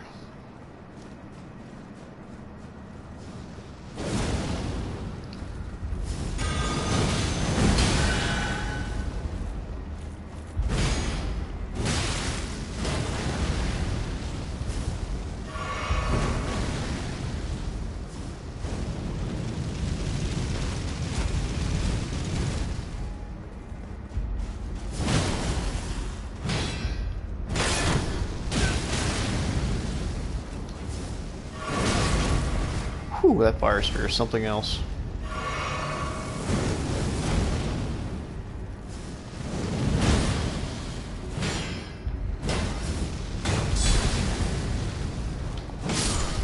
Gotcha. Luckily, I was able to tank through all that. Flame spear. Flame spear's for you. I heard of Radon and Millennia. Yeah.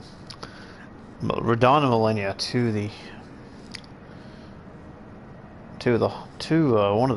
I'll say one of the two hard bosses, one of the two harder optional bosses in the game.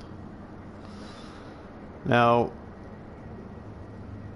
Radon is pretty hard, and I'll say Millennia. I'll still say Millennia will still remain as one of the strongest, hardest difficulty bosses from the base game of Elden Ring.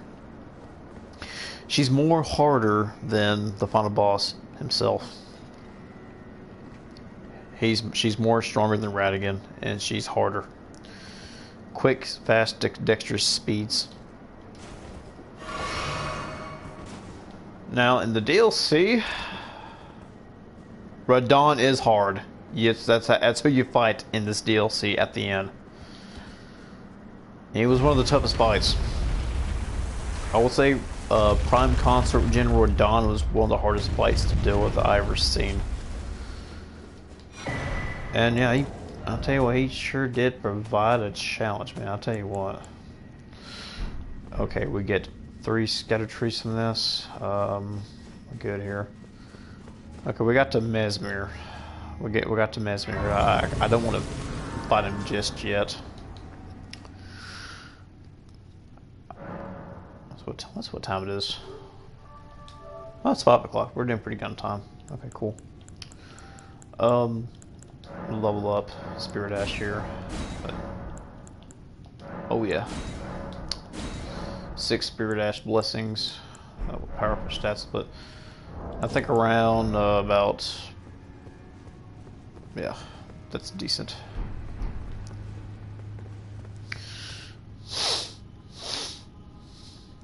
So get to here. We're gonna go and go back to the first floor, and we're gonna take the other way. We're gonna take the other route. There's another route that you can also take, and you can also get to another location. Oh my! I heard I heard that Prime version of Radon beat Millennia. Yeah, he did. He was strong in his prime. He was truly the big, heavy beater. He was like he was like the GOAT of anything that I've ever seen before when it comes to. From what I heard, he was. But, you know, sadly, you know, Prime Radon came back, revived by Mikola, and you know, I don't want to spoil a Mikola for you, but let's just say Mikola is probably the most biggest dickhead. I think Mikola is the most evilest villain in the game. Yeah, I think Mikola is like the main villain. I mean, after hearing what he did in the DLC, it kind of like made me think like, oh, you want something? You ain't jumping today, militia man. Those are called Vulgar militia man. Let's go down here.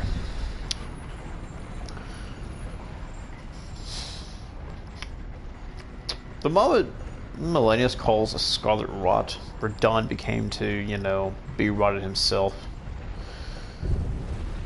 I just want to say, I think Mikola is the one who caused everything in Elden Ring.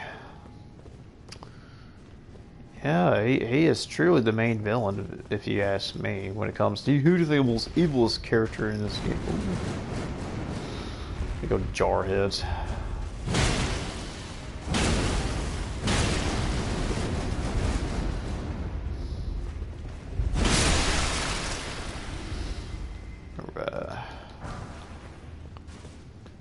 Goat Pickle Fowl. I thought I was supposed to hit that or something.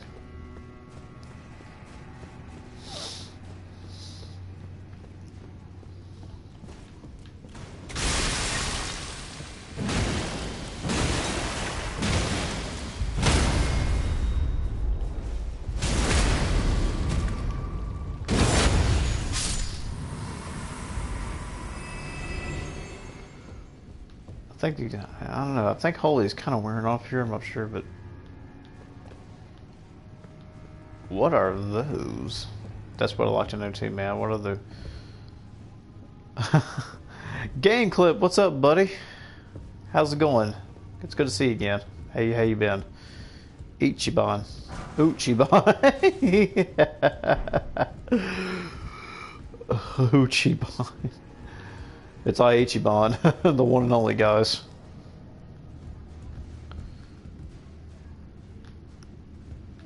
Ichiban means the best around.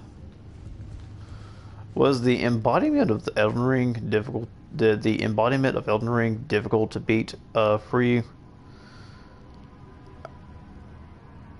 Of course of course it was difficult. It was like my first journey with the game was pretty long and hard. I mean, if anybody ever experienced that, you know what I mean. It's a very challenging game. And once you beat the game, you're like, damn, I think I finally learned how to play the game now.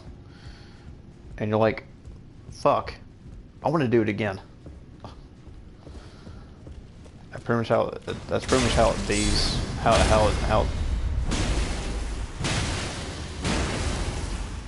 That's pretty much how it be like sometimes when you're playing this.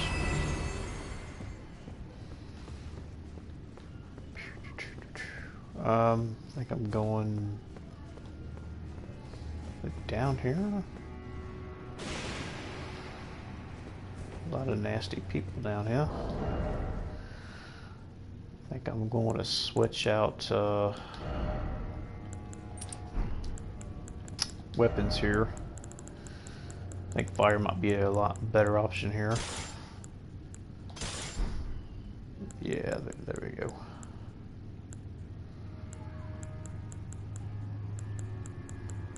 Oh yeah, that's perfect.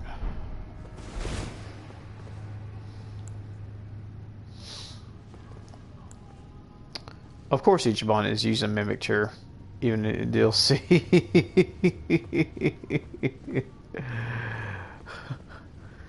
Yeah, I used Mimic Chair in the DLC actually.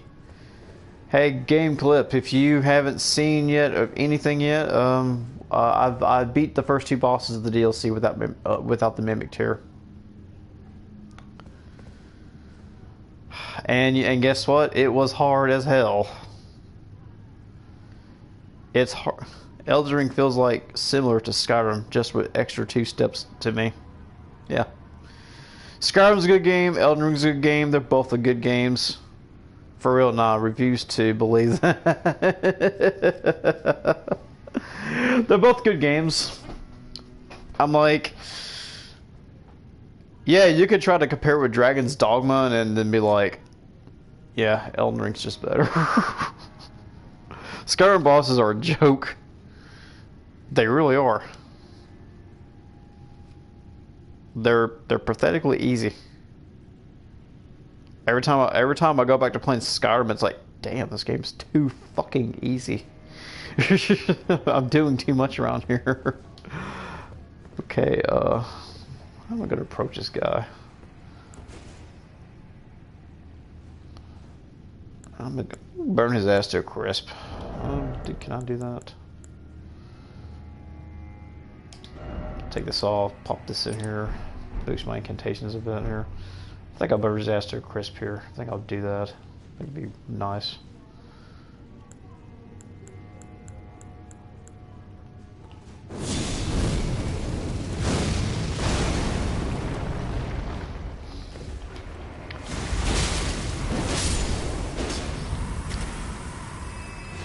That's nice. Okay.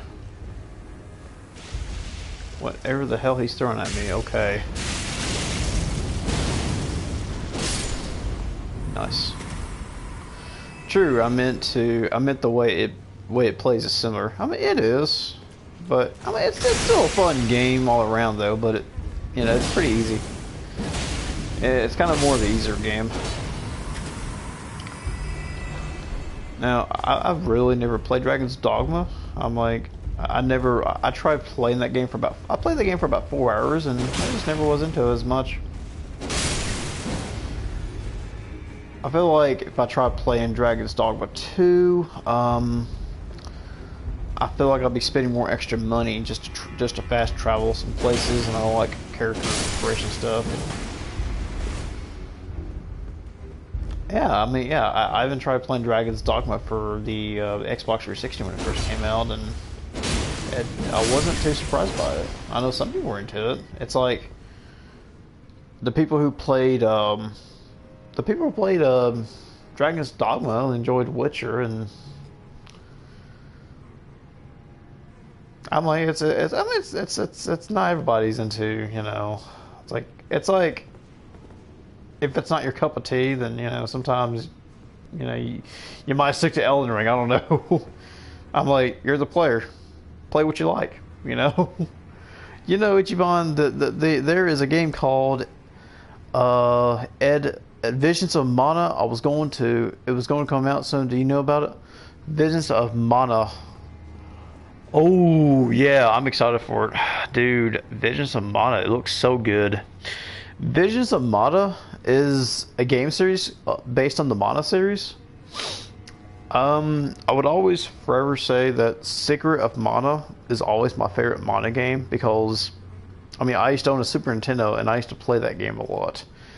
It was one of the best action RPGs I ever played on the Super Nintendo. If I want a really good action RPG on the Super Nintendo, I would highly recommend Secret of Mana, or Secret of Mana, how you want to call it. Bad comparison, but I have never played any Dark Souls games. Oh, Dark Souls games? They're very similar to Elden Ring, but Dark Souls is just very straightforward, linear fashion, balls to the wall, insane difficulty.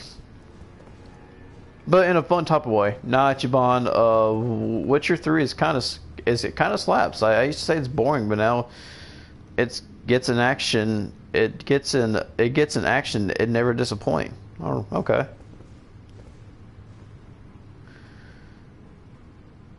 Maybe I should pick up Witcher 3 then. Maybe I should. Maybe I should give it another chance. Let's get. I'll tell you what. I'll buy Witcher 3.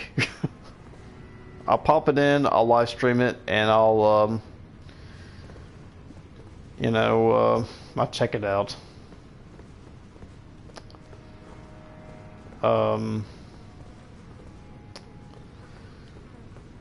Yeah, pretty much.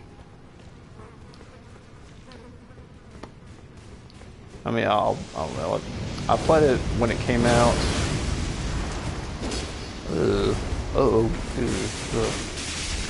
That's nasty. Very nasty. Looks big old. It had like a big old schlong that just came right out of its damn thing or something. Take these guys out real quick.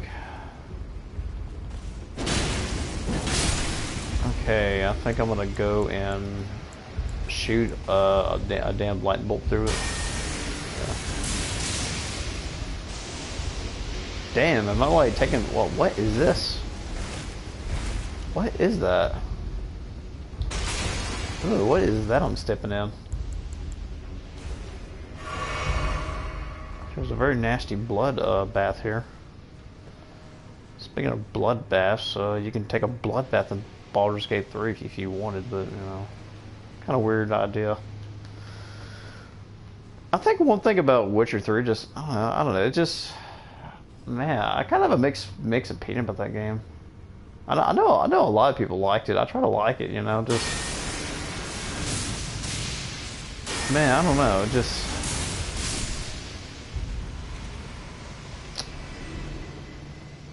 I mean, I could try to play it again or something.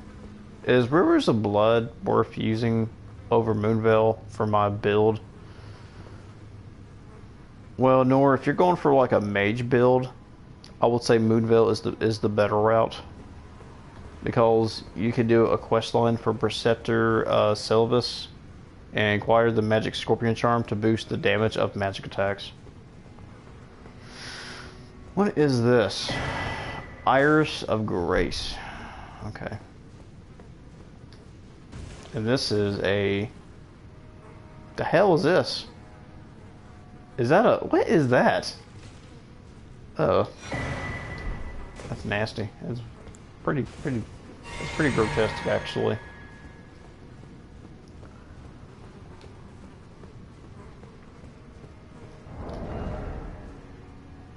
I think I'm gonna go back to using the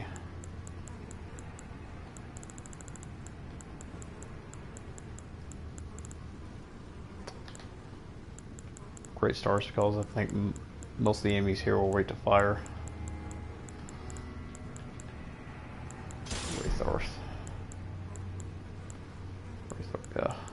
and switches back to, yeah.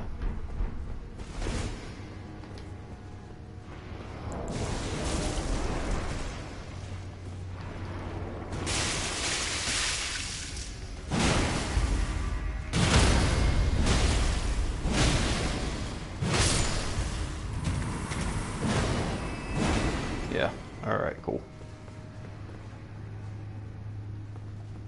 Let's see, which way to go? Which way to go?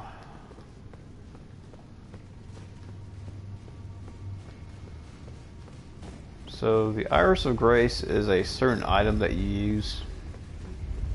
There's an Iris of Grace and the Iris of Culturation. Those two items are used for particular quest lines in this game. You get a different option of something when you use those weapons. Not weapons, but items. I don't know. I just remember when I was a senior in high school, Witcher 3 came out, and I gave it a go, and, you know, I wasn't too crazy about it all. And I'm thinking if I bought it again, maybe I have a different opinion based on it. I don't know. I mean, I don't know. Dark. I mean, it's a dark fantasy game, you know. About this guy who wields two badass great swords, and, you know, interesting move sets, different weapon combinations you'll learn through skills, leveling up and everything, and, you know. I never was crazy about it. I never was into it. I mean, I don't know. I just never played as much.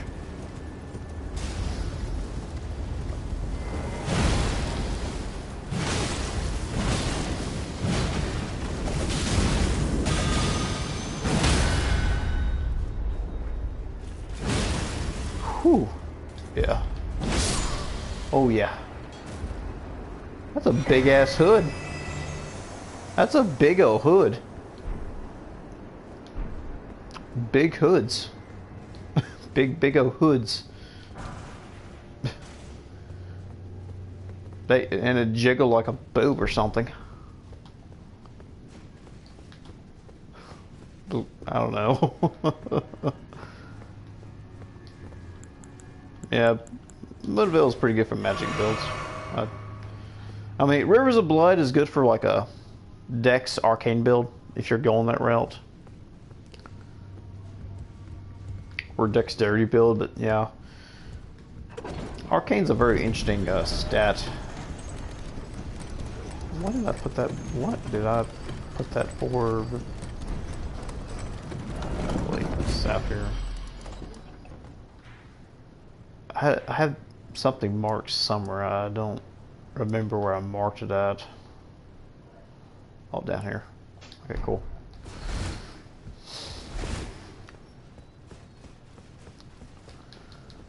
Okay, now we're at the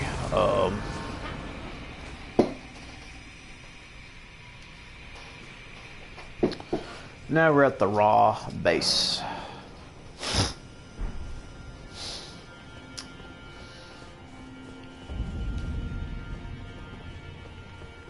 Now I have I am still using the astrologer starting armor.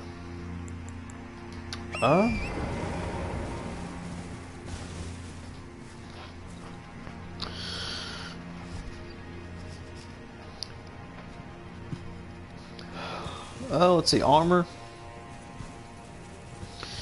I mean, when it comes to battle mage armor, when it comes to astrologer armor, I would probably switch out for something that can protect me from hard physical hitting attacks, or something at least.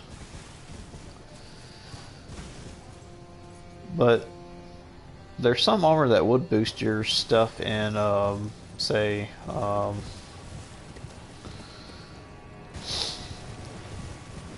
you know, fire, thunder, and stuff like that.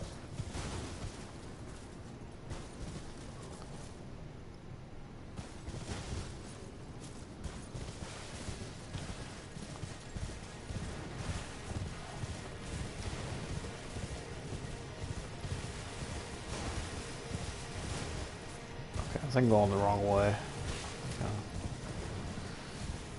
I need to go the other way, but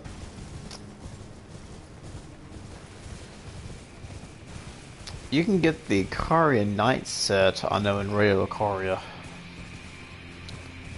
That probably would provide a better police reduction and probably a resistance to fire, thunder-like spells. But if I was making like a battle mage, I would like to at least provide some kind of like physical defense as well. Kind of like switch between or something, whatever. I would say physical defense will be more important than elemental damage. Just so to say at least.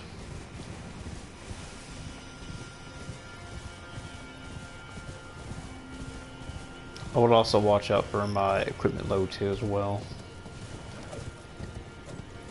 Like one of these guys have a scattered tree fragment here.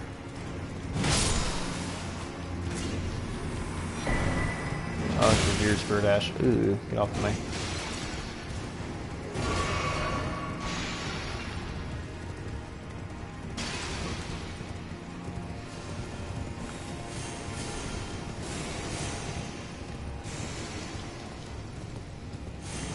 Oh man, this area's getting a little tight here. I think I'm supposed to go through that door.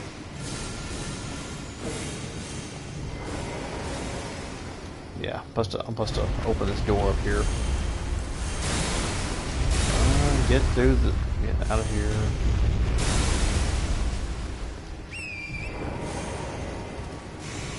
Go through down here. Avoid these spiders. These nasty bastards. Don't want spider to be away from there.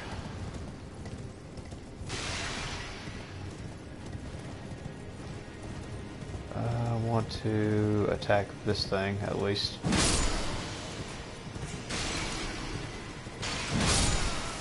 Grab what's in here. Let's go to callus. Boring stuff. Drop.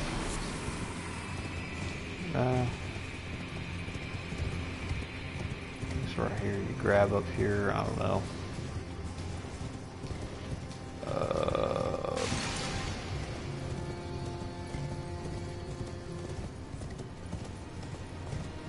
What's in here? What's that over there? Throwing daggers.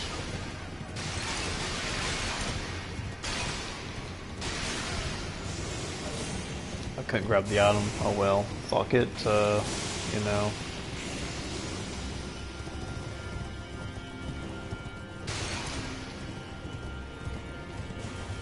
Okay, and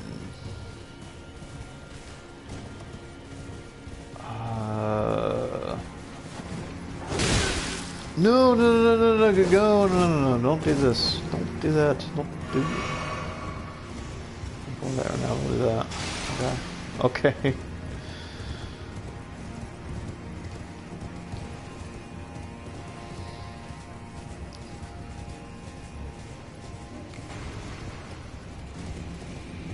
I'll go back through here, I think. I know there's some kind of something. Do I open this? Yes, I do. I open that up. If I can remember.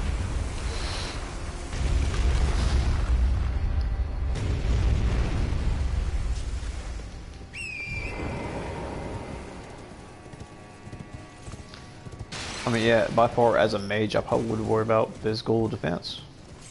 If I was playing a mage. I think I can drop down here safely. Yeah, safely. I can drop down here safely as I should. Do you use any the 8 great runes? Sometimes I use them. If I was planning to use any great runes, I probably would recommend Godric's great rune because it will give you a +5 on every stat. Radahn's great rune's good. It will give you a bonus on health, FP, and stamina. And Morgoth's great rune because it will give you a lot of health. So probably the 3 great runes I probably recommend to use. Now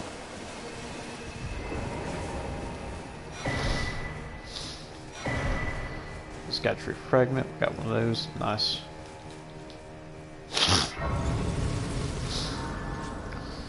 How much do I do got enough to level up.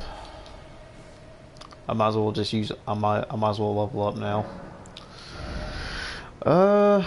For the hell of it, just put a point for dexterity.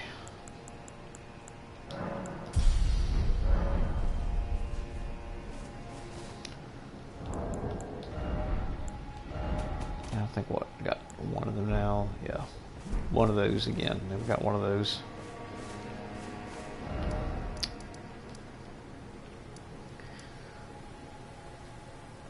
Now I think there's like a particular weapon. I mean, there is a weapon to get around here somewhere. I couldn't really remember what or how to get it, but I don't know. I've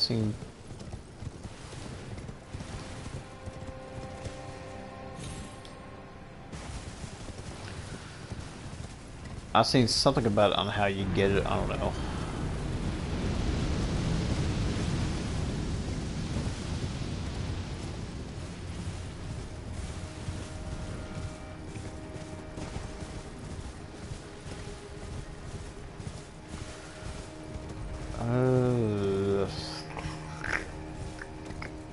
Radon and Godric seems to have a good duo with the Great Runes. Oh yeah, they're both good. Definitely could pick those up. And to use a Great Rune, you will need a Rune Arc of some sort.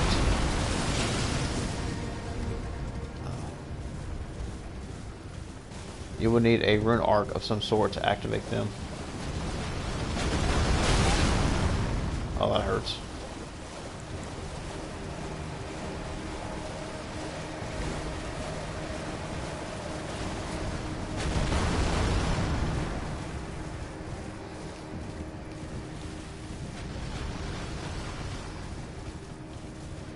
There's another site here to activate.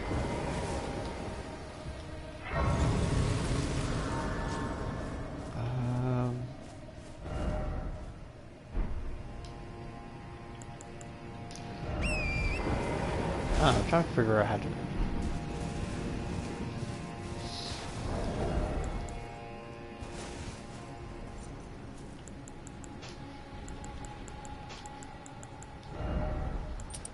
Yeah, do that.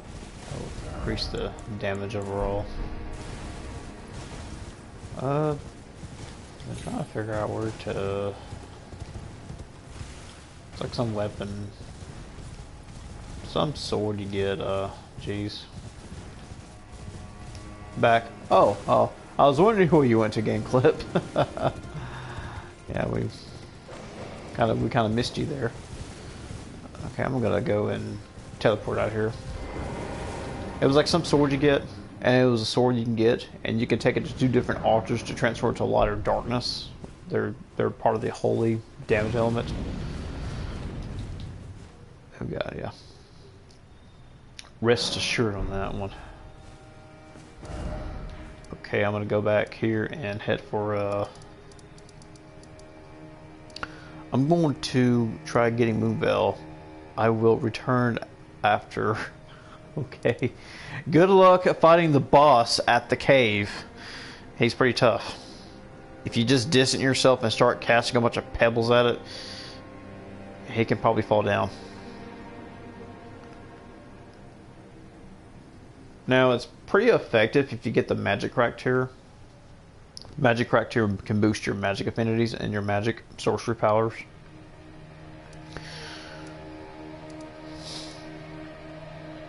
Now, I'm going to turn back here. Back to here, actually, the Morth Ruins. We can explore the Shadowkeep even further. Oh, my mouth's dry. I need to take a drink.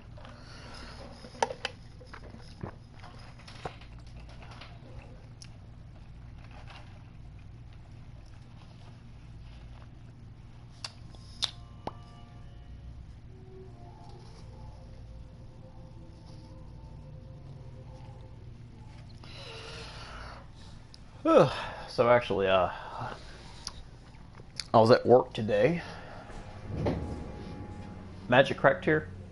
Yeah, yeah. It's cracked tiers that you put in your mixing status of your classical ones or physics. If you want to know where you get the magic crack tier is, you go back to the area in Liurnia. It is located around the Mana Ur Tree, and you will have to fight a Ur Tree avatar to attain the crack tree of magic, holy, and thunder. To get to here, you have to find a way to get yourself over here. Then get yourself over here, around here. I think you travel around here actually.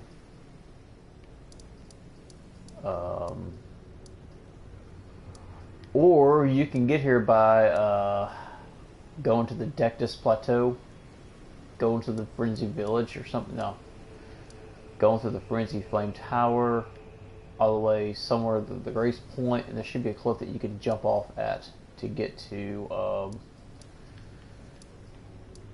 the Monitor Tree. So anyway, okay, cool. So I was at work today, and I got off work. My parents went out for a bit, and you know, my stepdad actually picked me up something. I see. I shall return. Okay. My stepdad picked me up some of these chips that are like imported from Japan. They're called like pizza flavor melty cheese potato chips. All the way from Japan. I'm very surprised by that. I'll probably make a video. Of eating those for y'all, and you know, probably tell you how I feel about these chips. Okay, I'm gonna go down here first.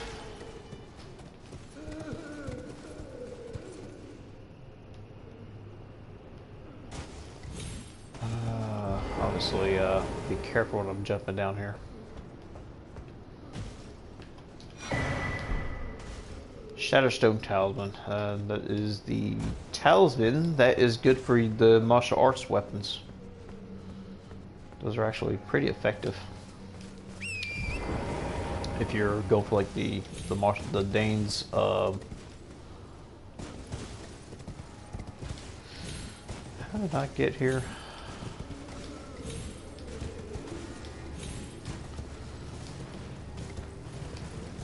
I remember how I got here. I know there's a way into here.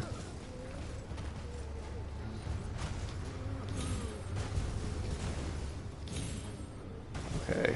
Yeah, I remember getting here before. I think it was. Okay, right. You go in here. Okay, good. Yeah, that's right. You go in here and. No, that's the way you come from. That is the way you came from. Okay, this is right here.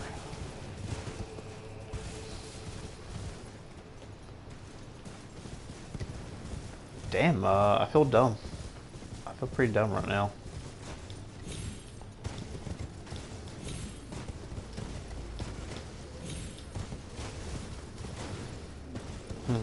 Don't I know the way to get down here? Okay, it's down here. Okay. Can I land safely down here? Yes, I can. Successfully.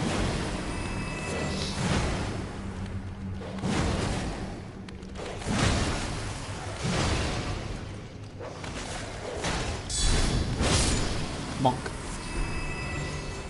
See, I got the, yeah, holy, this, yeah.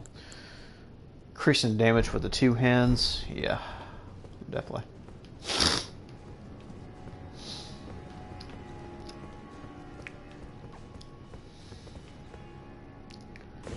further we go down, and by going down here, we can access to Bonnie Village from here.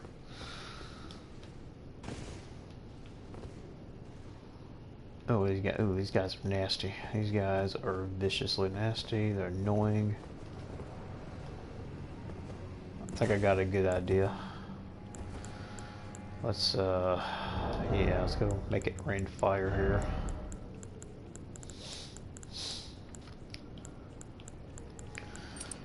Let's increase the potency of our fire here.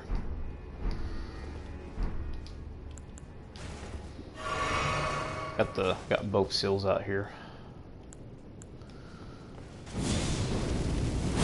I feel like Elden Ring should be more dungeons. Yeah. More dungeons would be nice. I didn't mean to blow myself up here, did I?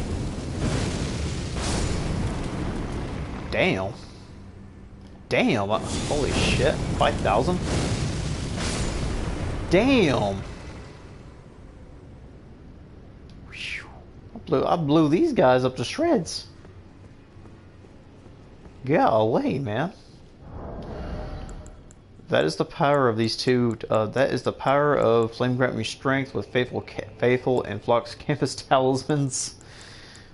Holding the Erdtree Seal.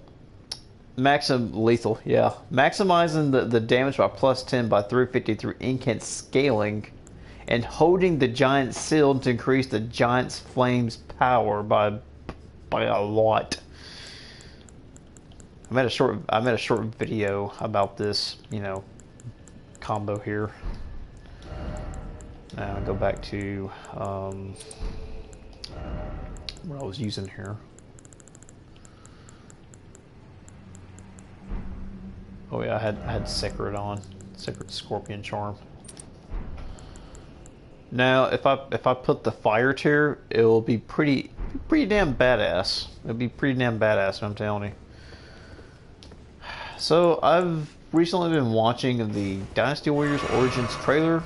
More previews at the China Joy convention, game convention, which I think China does have a game convention called China Joy. It's like they were talking about Dynasty Warriors Origin, and from what I see, it's not. I'm like, it's more of a Dynasty Warriors game where you get to create your character and go through story mode. More like, I was kind of hoping for more of a.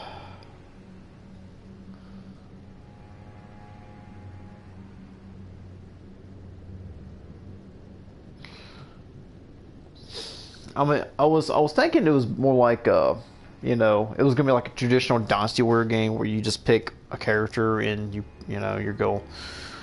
Now it's like one character and you get to create this character, and I'm not sure how that's gonna go though. You know, I know Dynasty Warriors 9 didn't do too well though, but hopefully Origins be a pretty alright, I guess. Golden Arcs. Oh, what the f... No, you don't. Not today. Not today.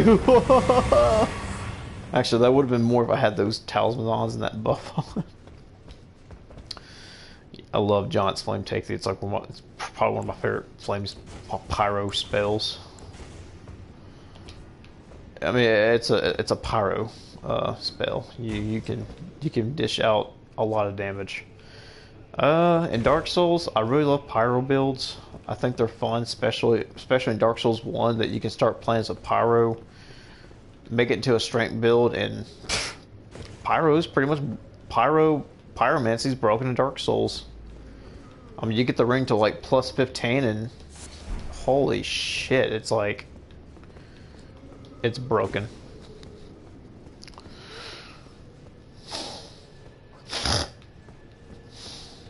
I mean, I like those pyro strength builds in Dark Souls 1. Okay, I think there's a lot of there. We'll take the ladder up, and we'll get to can't imagine people saying Dark Souls 3 is better than Elden Ring. You know, me neither. I can't imagine people saying that, you know. Okay, I mean, look, Dark Souls 3 came out 2016, so in 2016 I was living by myself at the time, and me working, I took a week of vacation to play Dark Souls 3 when it came out. Why? Dark Souls 3, man. I worked almost every day at that one place I used to work at. I worked almost every day for like 8 hours a day. And we were having like mandatory overtime. But man, I'm telling you, when you live by yourself, you really got to make that money. I mean, there's just no way around it. I bit of a bunch of vacation time when Dark Souls 3 came out back in March of 2016. I immediately took a whole 40-hour vacation just to play that game for a week.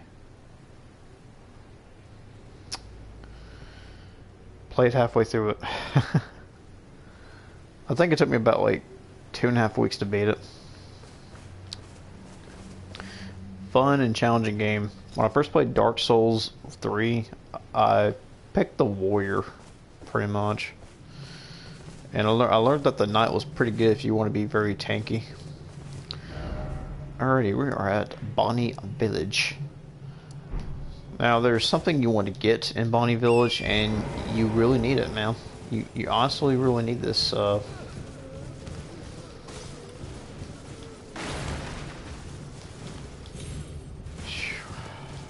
You know, every single village in Elden Ring looks so dead.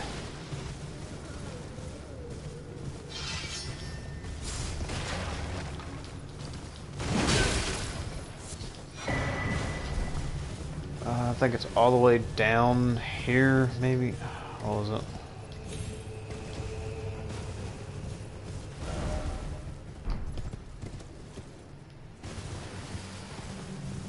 There it is. You want to pick this up. You want to pick up the Oh Mother gesture. You'll need it for a statue puzzle or something. I used a tool and maxed out my characters after the first boss in Dark Souls 3. Oh yeah, the old easy cheat. The old easy cheat software that you can download. Yeah, I know what that is. Oh, easy cheat method. I've seen a video by Only Waifu on YouTube talking about easy cheat engine. And it's actually pretty useful if you want to quickly build a character to play PvP out of, you know. If you want to get to like Tooth Whip and Tooth and Nail. Pretty nasty, the Tooth Whip.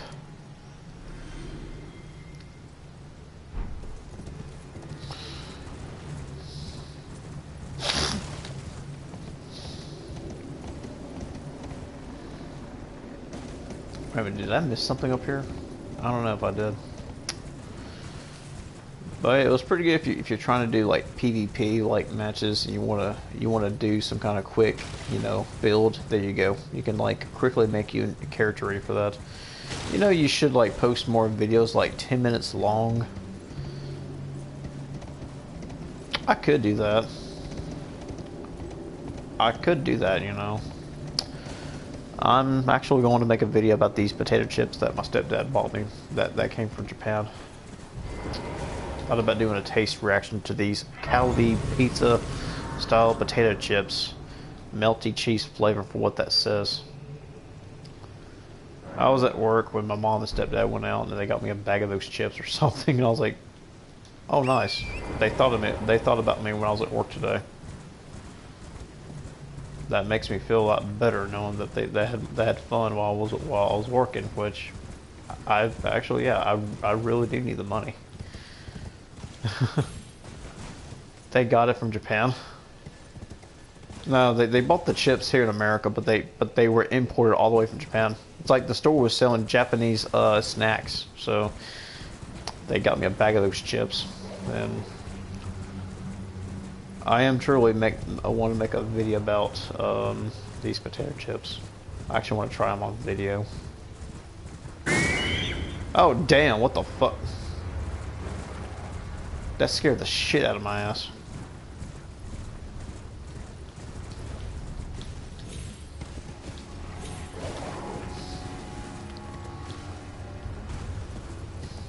Oh yeah, I get it. Bet they're taste. I guess they taste epic. Yeah, I mean it's Japanese. You know, it's gonna be epic. I wonder how they go. I wonder how they gonna taste like. You know what's one thing epic about Japan? The women. But I lately changed my ramen brand from Japan to Korea. Actually, yeah, Korea has some pretty good ramen. I would say,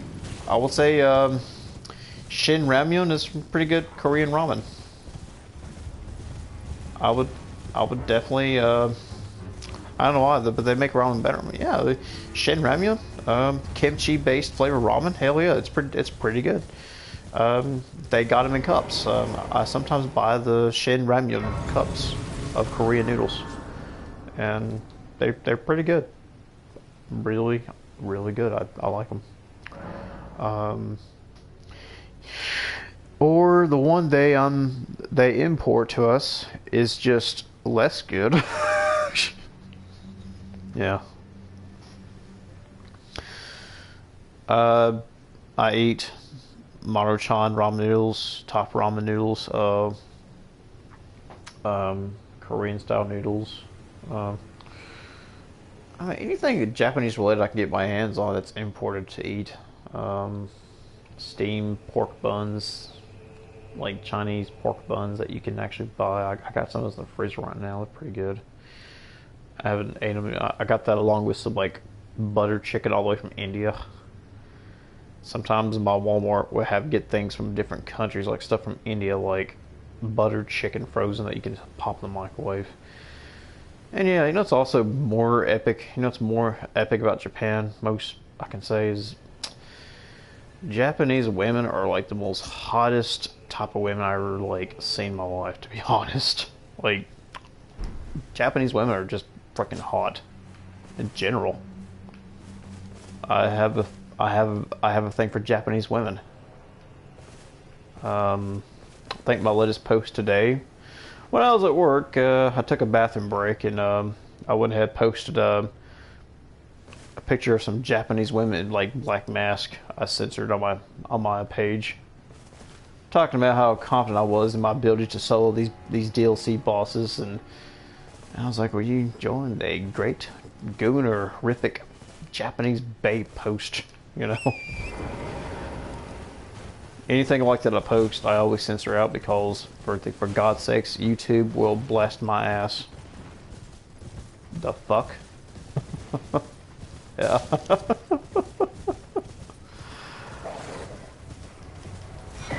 Level tier, nice. Yeah. I mean, anything I post on YouTube, like pictures and stuff like that, to my community, I always censor them out. You know, post a lot of anime pictures, send them out, and or just general stuff that I have pictures of things I took in from my room. I post. Yeah. What am I going at? Do I even know what the hell I'm going at? Yeah, maybe I probably do. Do I got a good general direction where I'm going at? Yeah, I actually really do. You know, I'm actually going right here, particularly. Right here. Yes, I am going the right way. Here's how Japanese people are trying to say the right way. Are you going to here or right there?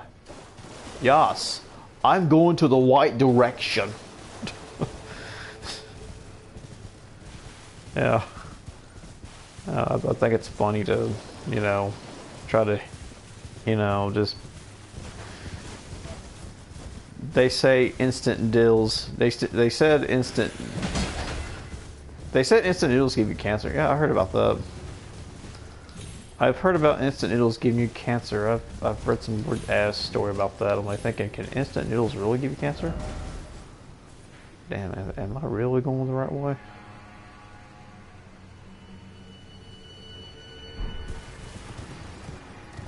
Yeah, I think I'm, yeah, yeah, let me rethink myself here. I think I'm going the wrong way. I said I was going to the right way, but I wasn't going to the right way. I was too busy bullshitting around, apparently. There it is. There's that direction I need to go to. I want to go in here. To the alternate entrance of the Shadow Heart. I mean, the Shadow Keep.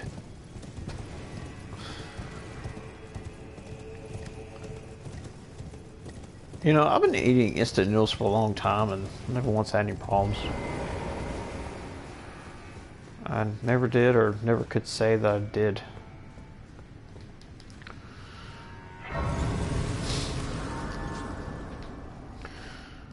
I think I want to change my affinity to fire. Oh, yeah, I might as well just keep it holy. Yeah. I think it's pretty decent.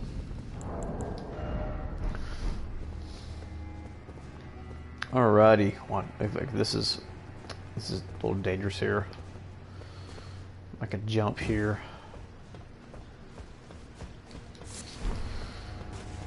And there's a way to drain the water out here actually.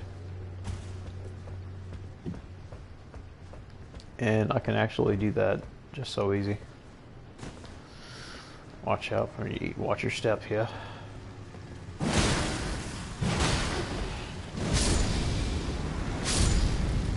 He blew himself up. Looks like he got way too excited there. I don't know, buddy. It happens to us on all of our first times.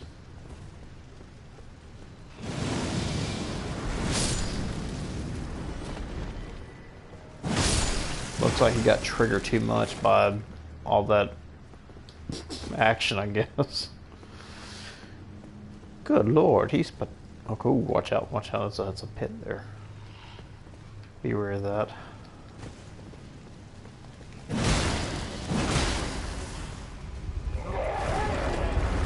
Blow up. Nice. That saved me some time here.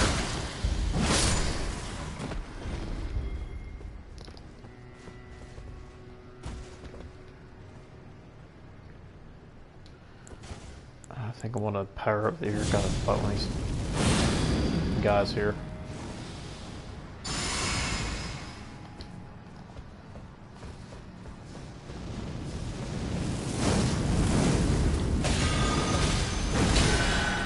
There we go, yeah.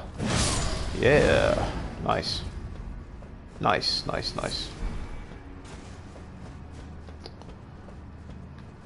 Instant noodles gave... I've had cats when...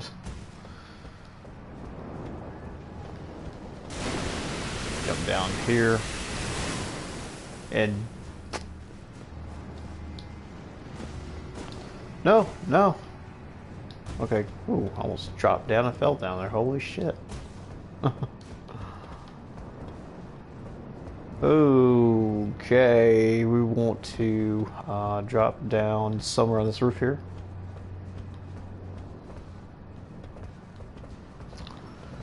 This particular side, probably, yeah. Yes.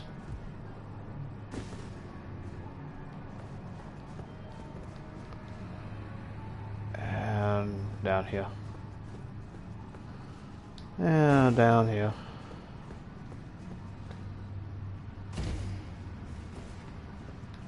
And if you use the prayer room key here, you'll find killing laying down on the ground here. Mother to us all, favor me with thy grace. I have met many who would threaten Now, all if you use distress the Iris of Grace, you will receive him as a Summon Ash, or if you use the Iris of Culturation, you will get his weapon. Your choice. grant me thy grace. Leave me with my cold hand. Now, you can get an Iris of Acculturation in the, what's it called? The Tower of Reprimand. You fight like a Killer Omen. You drop down that hole once you enter that castle or something like that. But it's like the easiest location I know where to find one at. Oh god, these guys.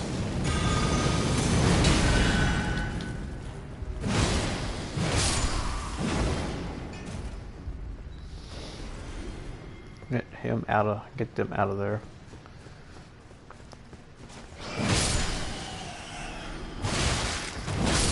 So I think if you go somewhere around here, you'll be able to find a way to drain the water. Should be kind of like some kind of crankshaft that you watch out here. Watch your step.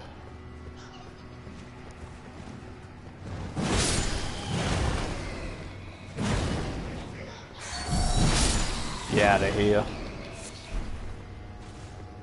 And it's like a lip something down here.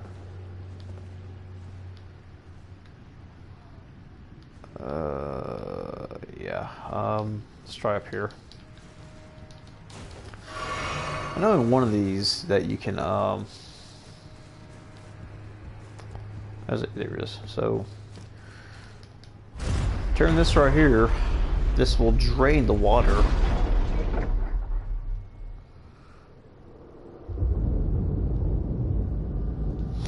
So all the water is draining here actually.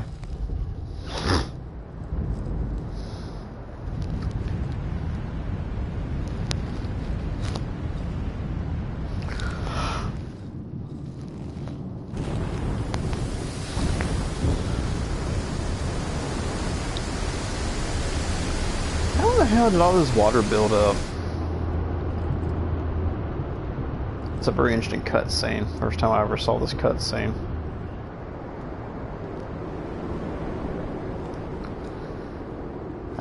How did all this water came about here, folks? How did all this water came here? Oh my, look. The hint is wonder what could be in there. And the Grace lies over there. We must get to Grace and you know.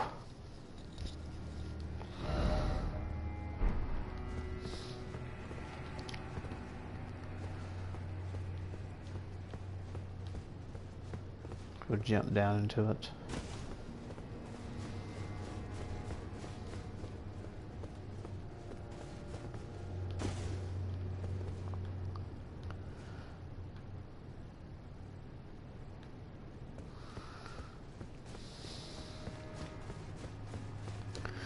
We'll come back around here later.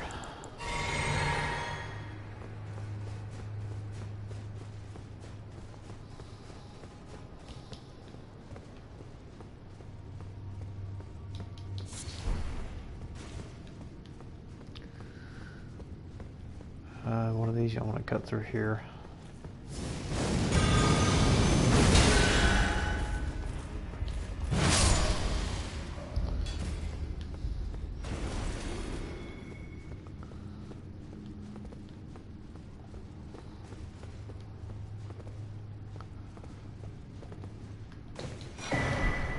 Scatter fragment here. That way you don't have to worry about falling everywhere. And behind there is the talisman. We'll get that. The seal. We'll get that later. So we got the other? Two. Got the other one here.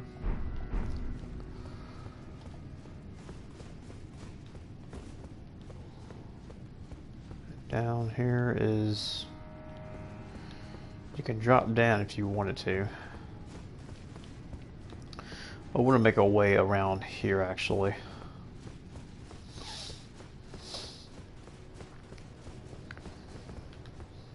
this will take you towards highest level of the tower here, I believe.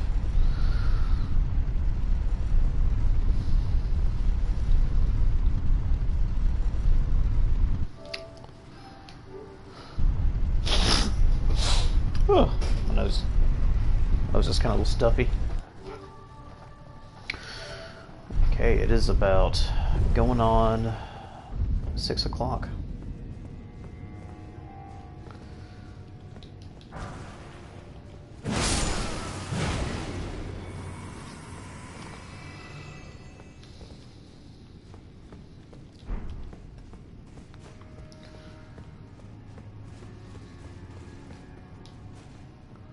And touching this will allow us to, oh yeah, yep.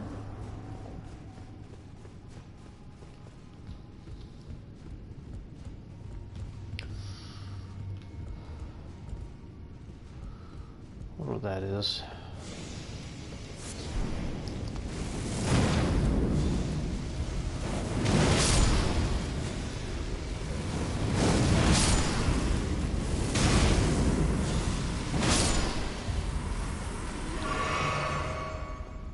Alright. Go stay behind this guy. You should consider playing Monster Hunter. I heard about Monster Hunter. Yeah.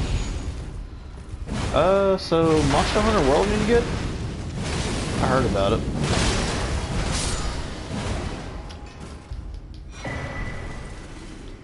The Karian Thrust and Shield. I don't know why I even want to pick that. I don't know why I picked that up for. Monster Hunter is pretty cool. I remember playing Monster Hunter 3 for the Nintendo Wii. And Monster Hunter 3 Ultimate for the Nintendo Wii U. I also had it for the Nintendo 3DS, which was called Monster Hunter 3D or something. They're pretty cool, like, you know, giant. Now, I have a game just like it called Talkeiden 2. Talkeiden is kind of like Monster Hunter, if you like Monster Hunter. It's a pretty good game. By the guy who made, you know, I spent an unhealthy amount of hours on Monster Hunter 4 Ultimates. Oh gosh, Monster Hunter 4 Ultimate, unhealthy amount of hours.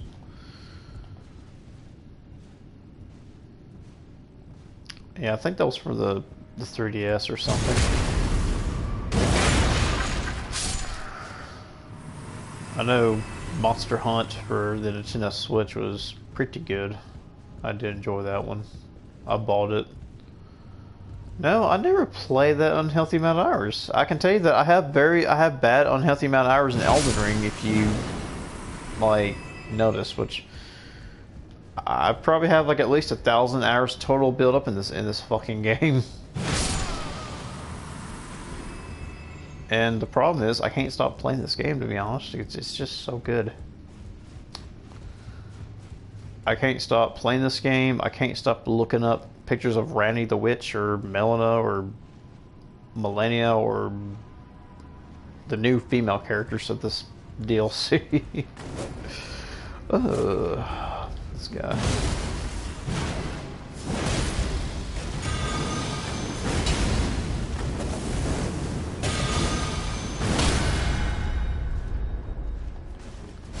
Get out of here. Oh, there any lore? Oh, is there any lore in the DLC? Yeah, the DLC has lore, Game Clip. It's pretty good. Mikola has some pretty good lore. He's a very I'd like to say he's like the most evilest character. He has the most evilest character arc I've ever seen. Also did a 16 hours long gaming session.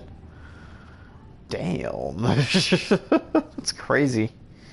I never spent 16 hours straight on a video game. I mean, I spent like 5 hours on a game session one time, which is, well, I got kind of addicted to it, but damn. I can probably say the first game that I spent playing a long time. When I first played Elder Scrolls Skyrim, I had a very unhealthy amount of hours to spend into it.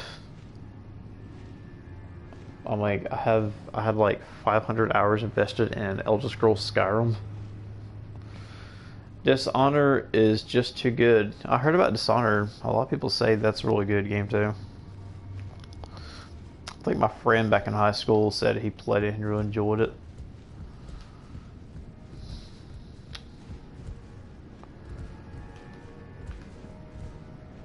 When I was in high school, when I first got my PS4, like, I don't know.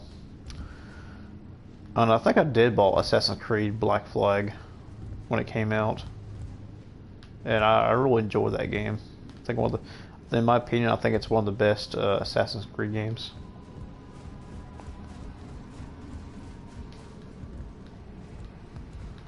Damn, am I really going the right way? Fire serpent. Am I truly going the right way?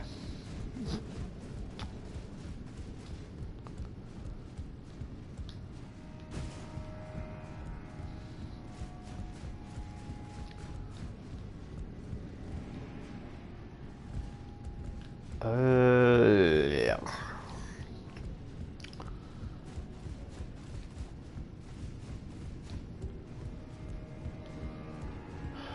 I think I'd go up to a ladder or something. I don't know. Black Flag is the one about pirates, and or the one. It's about the pirates actually. It's the one about the Revolutionary War of 1776. You helping you helping the Americans to fight off the British. You know, pretty good game.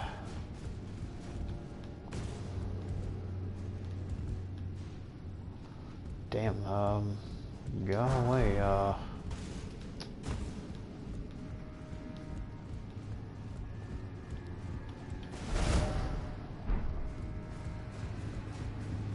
Oh, that's right, I'm supposed to go down here.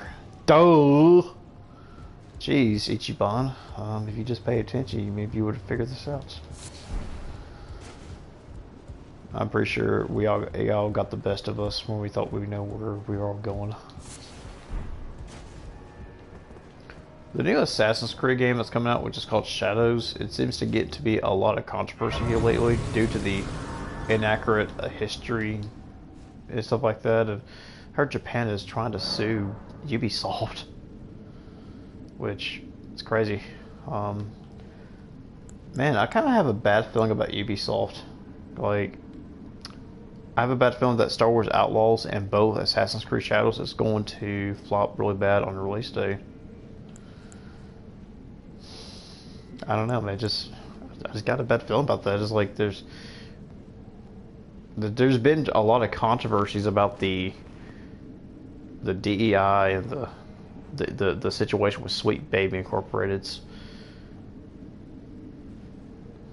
I mean, I do feel like the moment you insert political agendas in video games, I mean, your game could probably flop. You know, your game could fail if poor sales have awoken upon that game's release. 2024 has been quite strange in video games in particular. Like, I couldn't understand about. I mean, still to this day, if I ever get a PS5, man, America TikTok is like the best. Imagine walking around your city and out the blue, you see someone acting like an NPC in the TikTok live. Yeah. Yeah, I'll probably say a lot of people do be acting like NPCs if you live in a big city and you're walking around like they're just living like everyday people.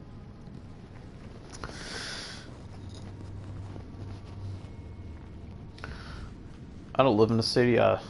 Live more out in the country fields, well, more most likely. You got the south and you got the north. That's about it. Southern states, northern states, southern states, Midwest, West Coast, East Coast. You know. That's right. Yeah, it's did I rest here? Yeah, I did. I touched it. Okay. We touched the grass.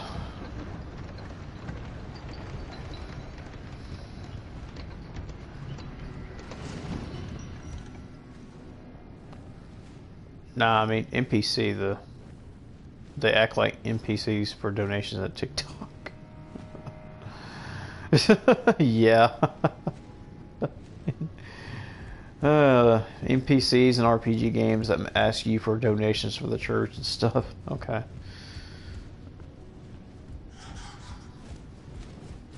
Okay, I think I know this first one. You want to climb up here. No way, I think you're supposed to go down here first. Yeah. No, you don't go down here. You want to go... Ooh, almost fell off that damn ledge. Holy shit. Haven't been up here in a while.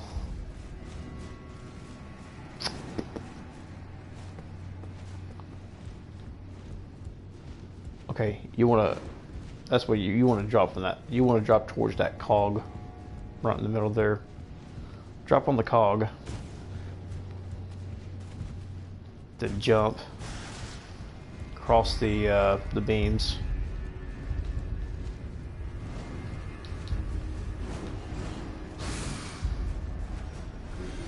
Am I supposed... I don't think I think I'm supposed to go down there. I think I'm... Yeah. Yeah, I'm supposed to... I think I'm supposed to... Yeah.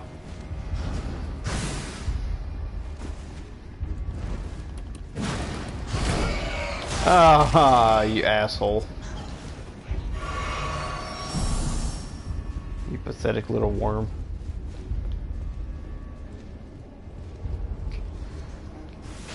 You still follow me up there? Go down. Get away from me.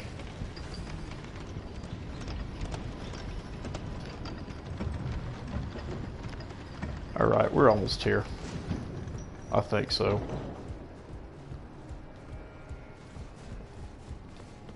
You don't go through here. Hold up. Look. That middle piece, that middle engraving on the door looks like a freaking rupee from Zelda. Like the way it's shaped and everything. It looks like a freaking rupee. Those rupees you get from Zelda. Those shiny looking things you collect. It grants you money and stuff. Switch it to...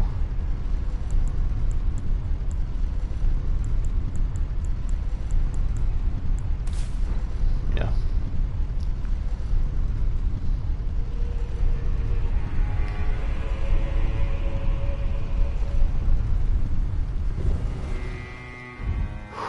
Welcome to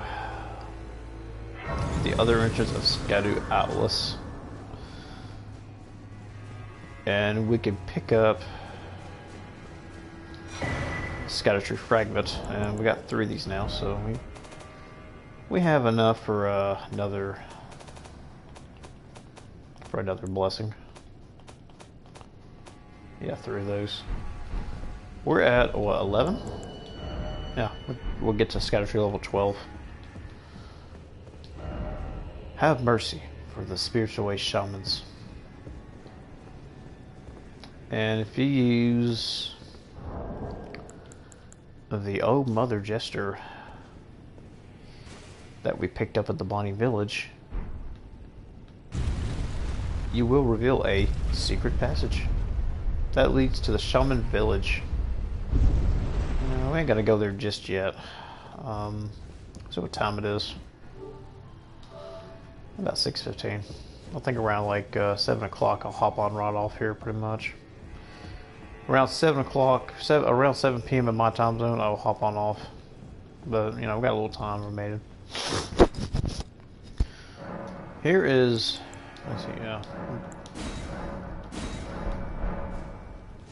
Here, I like to show y'all the most bullshitting ass boss fight in the game.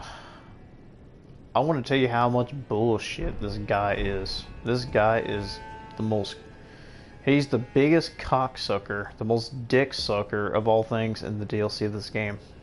He's the toughest, he's like, in my opinion, one of the tougher fights in the DLC. And you know what? I know I've been fighting all these bosses and like in typical like solo fashion. I feel like I might need to call for some extra help for this fight. I'm just not joking. One person fighting this thing alone is a bitch, and I don't think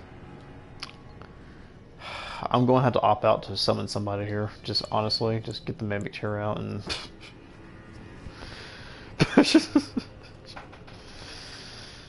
yeah, I'm gonna go power up here. Now this guy is weak to holy.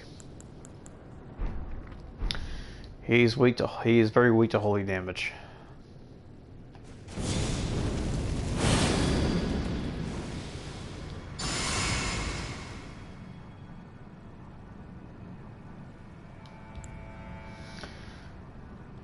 And drink this. And drink this. Have the tear out and ready. Heal up. And he just comes out of nowhere like, come on then and pull up then, so pull up here, sir. I want you to pull up.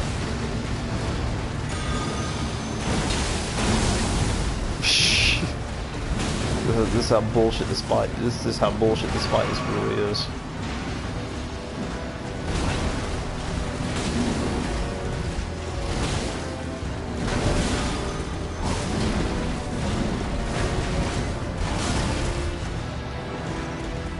This guy does a lot of damage, man. I'm telling you.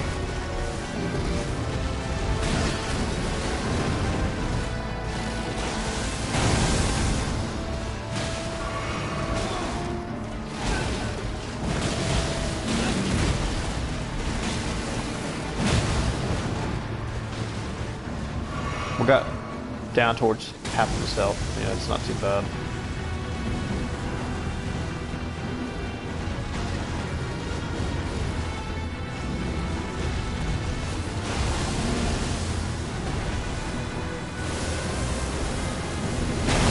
This is the big AoE right here.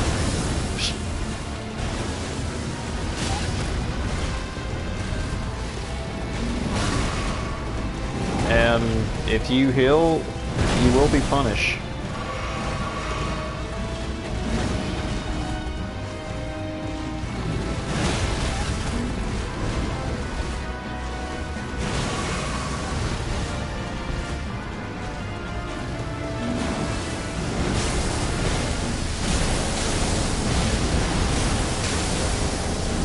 That gravity pulls them.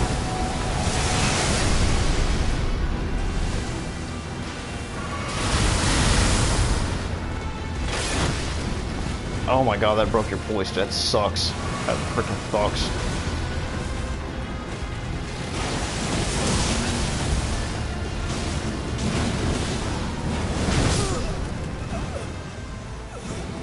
We were just a little bit away from defeating him though too. This guy's like the biggest cock stain in this damn DLC. I don't like fighting this guy. I hate this guy. I'm not, like, not really for sure. But he is a pain in the ass. He really does just he rides his bull around the field and just, obviously I feel like, there's probably a good way to deal with this guy.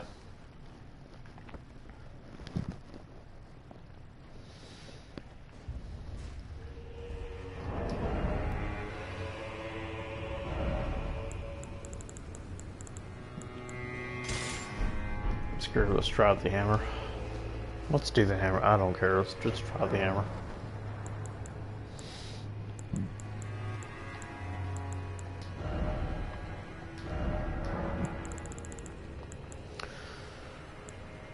Let's go for Sacred.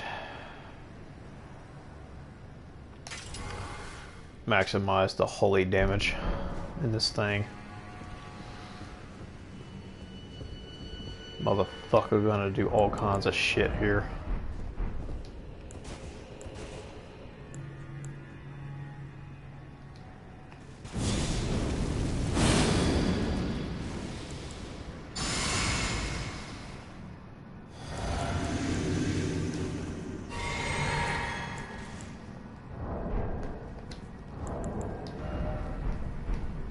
Oh yeah.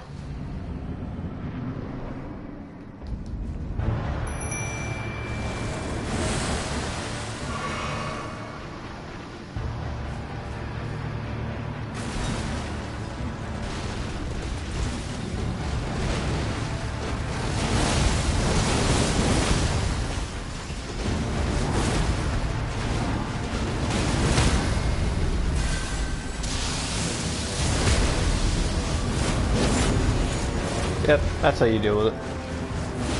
That's how you do it. Hell yeah! That's what you get. That is what you get for stepping in front of me, huh? That is what you get. Big Daddy Bunker is back in town, baby. And he rise and did it again, folks. Today.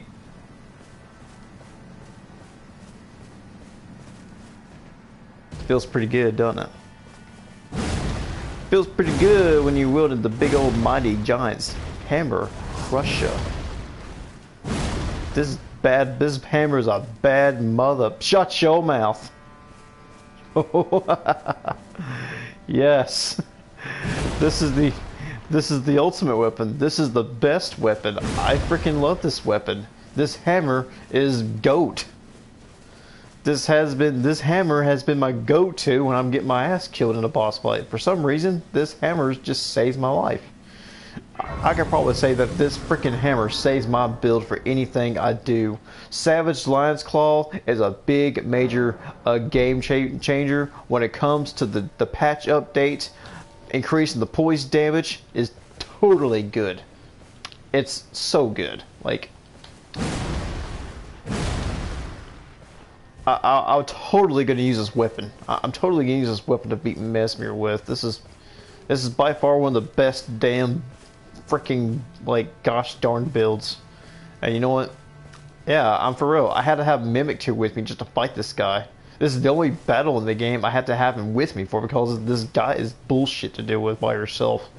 He rides around and just parades ever like he's bulls on parade or something. Ugh. It's over with. It's done with and over with, folks.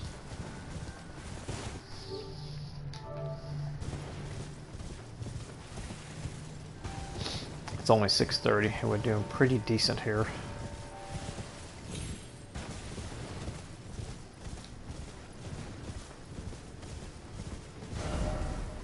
Oh damn, yeah, I should probably get my runes back here.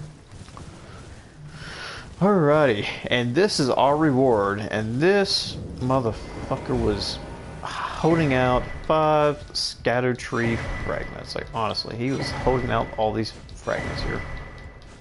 What a big arsehole. And now with all this, we got about 5, so... We got 5 right, so if we had another one, we could have get to Spirit Ash 13 or 14 maybe. It would have been really good there, actually.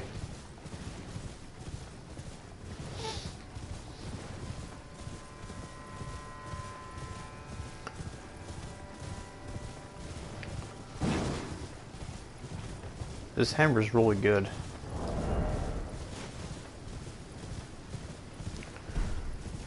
With all the boosting it has, yeah, it's a damn good piece of equipment. I would give you that.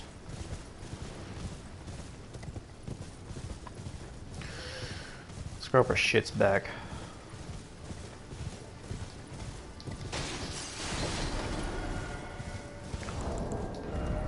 I was about to get another level there. It's crazy.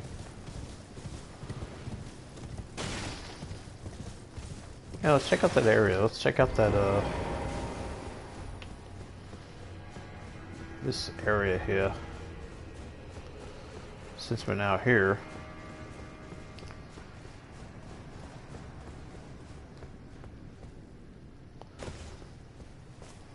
This is probably the most, man, one of the amazing, beautiful landscapes in the game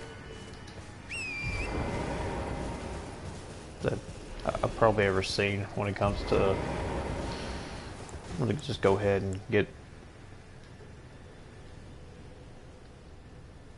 I'm just gonna go ahead and buff up here with some, you know, something you can have for here.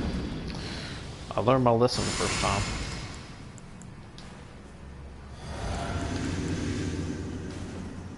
Honestly, I really did. That's why I'm gonna summon my buddy out here.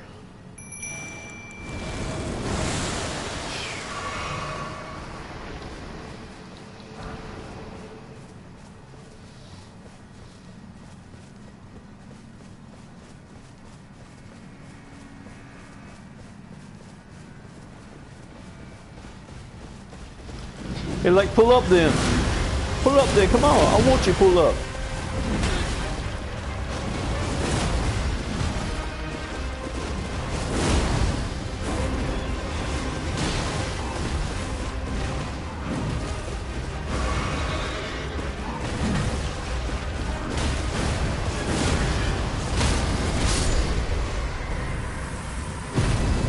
Hell yeah. That's what I'm talking about, baby.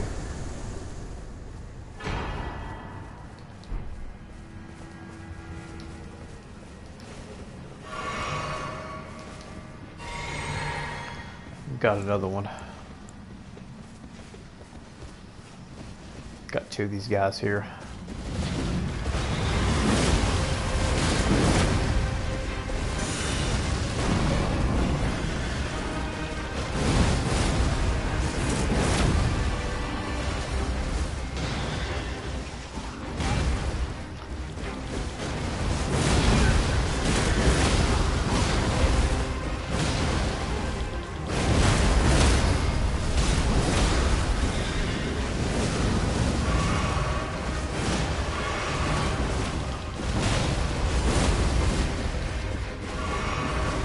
Bucks.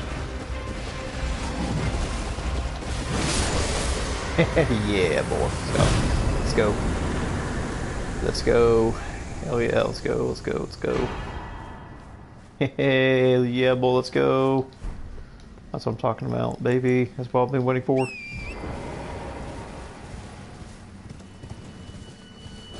Okay, I'm gonna go ahead to. I'm gonna do some. What is it gonna go to? Yeah.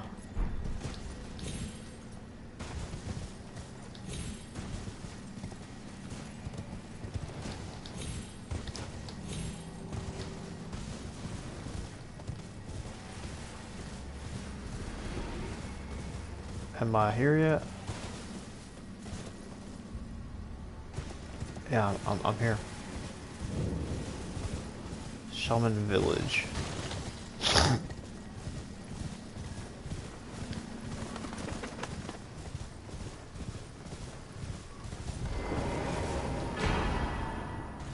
Minor archery.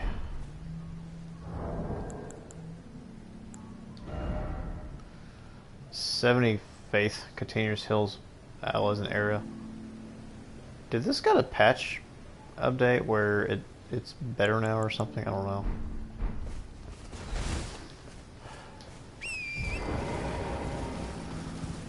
So in the Shaman Village, we can pick up there's a secret tree that you look behind of. There's like a statue behind it.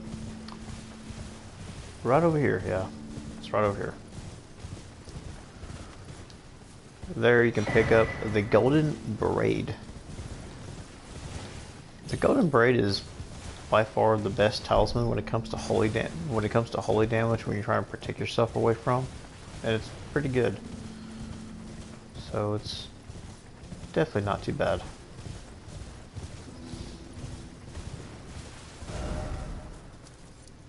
So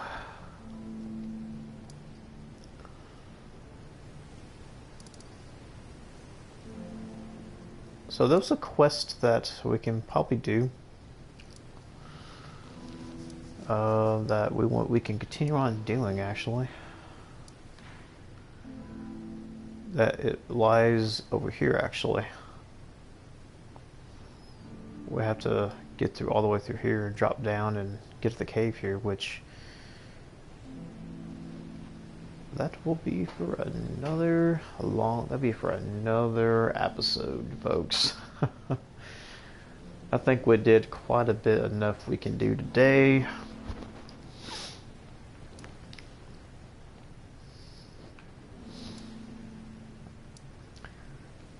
But for the time being, let's go back to the oh yeah, there's some catacombs we can explore too to get a pretty cool weapon we can try getting. Now, I want to get another Somber Ancient Dragon to use it on another weapon in particular I'm going to get here. It looks pretty good weapon. It's thunder, and I believe it's faith scaling. I would like to try that out.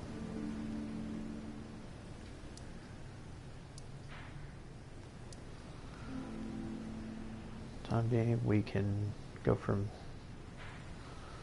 Now this leads to one of the fingers you blow on for what's his name's quest that you do. Something like that.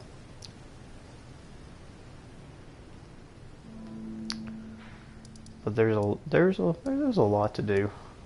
I mean, there's a lot to take in and do before, you know. So far we're doing pretty decently good. I mean, oh yeah,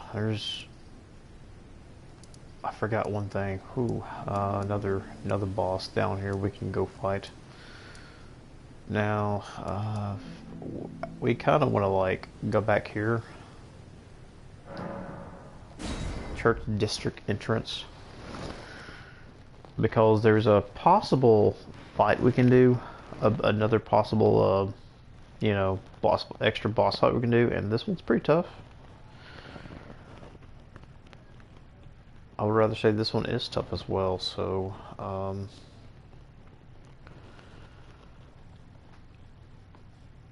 probably fight it later. I fought it before. It was like off stream or something like that. I did a lot of things off stream, to be honest. I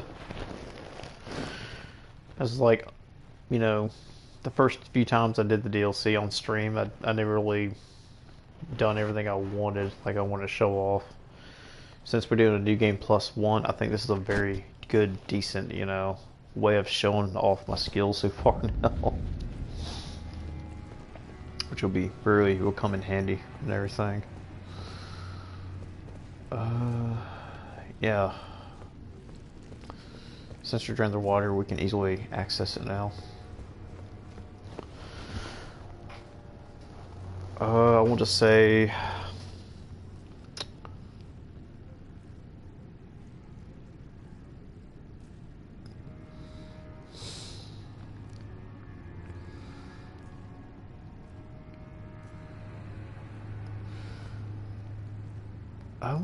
which one is it that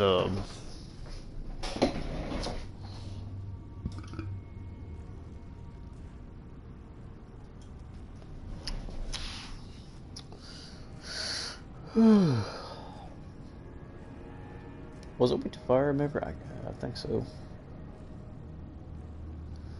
Yeah, this thing, yeah, Scatter Tree Avatar. That's the next thing what we want to fight. And this guy does have like 2 phases. First time you fight it, it'll be pretty easy, but the next time you fight it again, it'll be harder or something like that.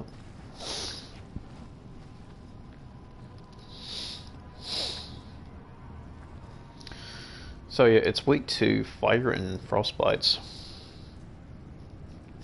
So of course, you can burn it. And do we have striking? Yes, this is strike. This is very strikeable, so probably want to change your build here. into oh, wow, that's 70 negations. That's not bad actually. It's pretty good. Probably want to put Fire Scorpion Charm on your weapon here, and you want to change your affinity to Flame Art. We'll use this on the next upcoming boss fight. Oh yeah, pop that up to 13.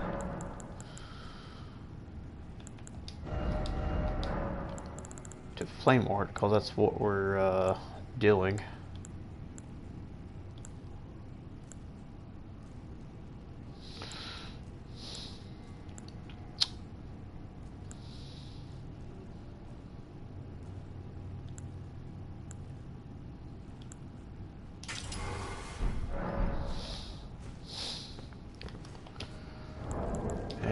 I got 12016 here.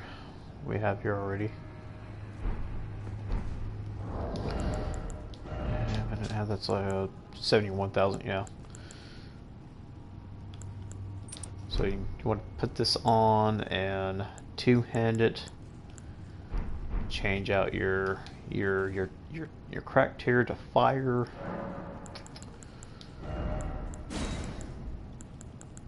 Go for a fire shroud tier here, so that's good. Okay, yeah. I think it's that's perfect. That is perfect for the fight here. So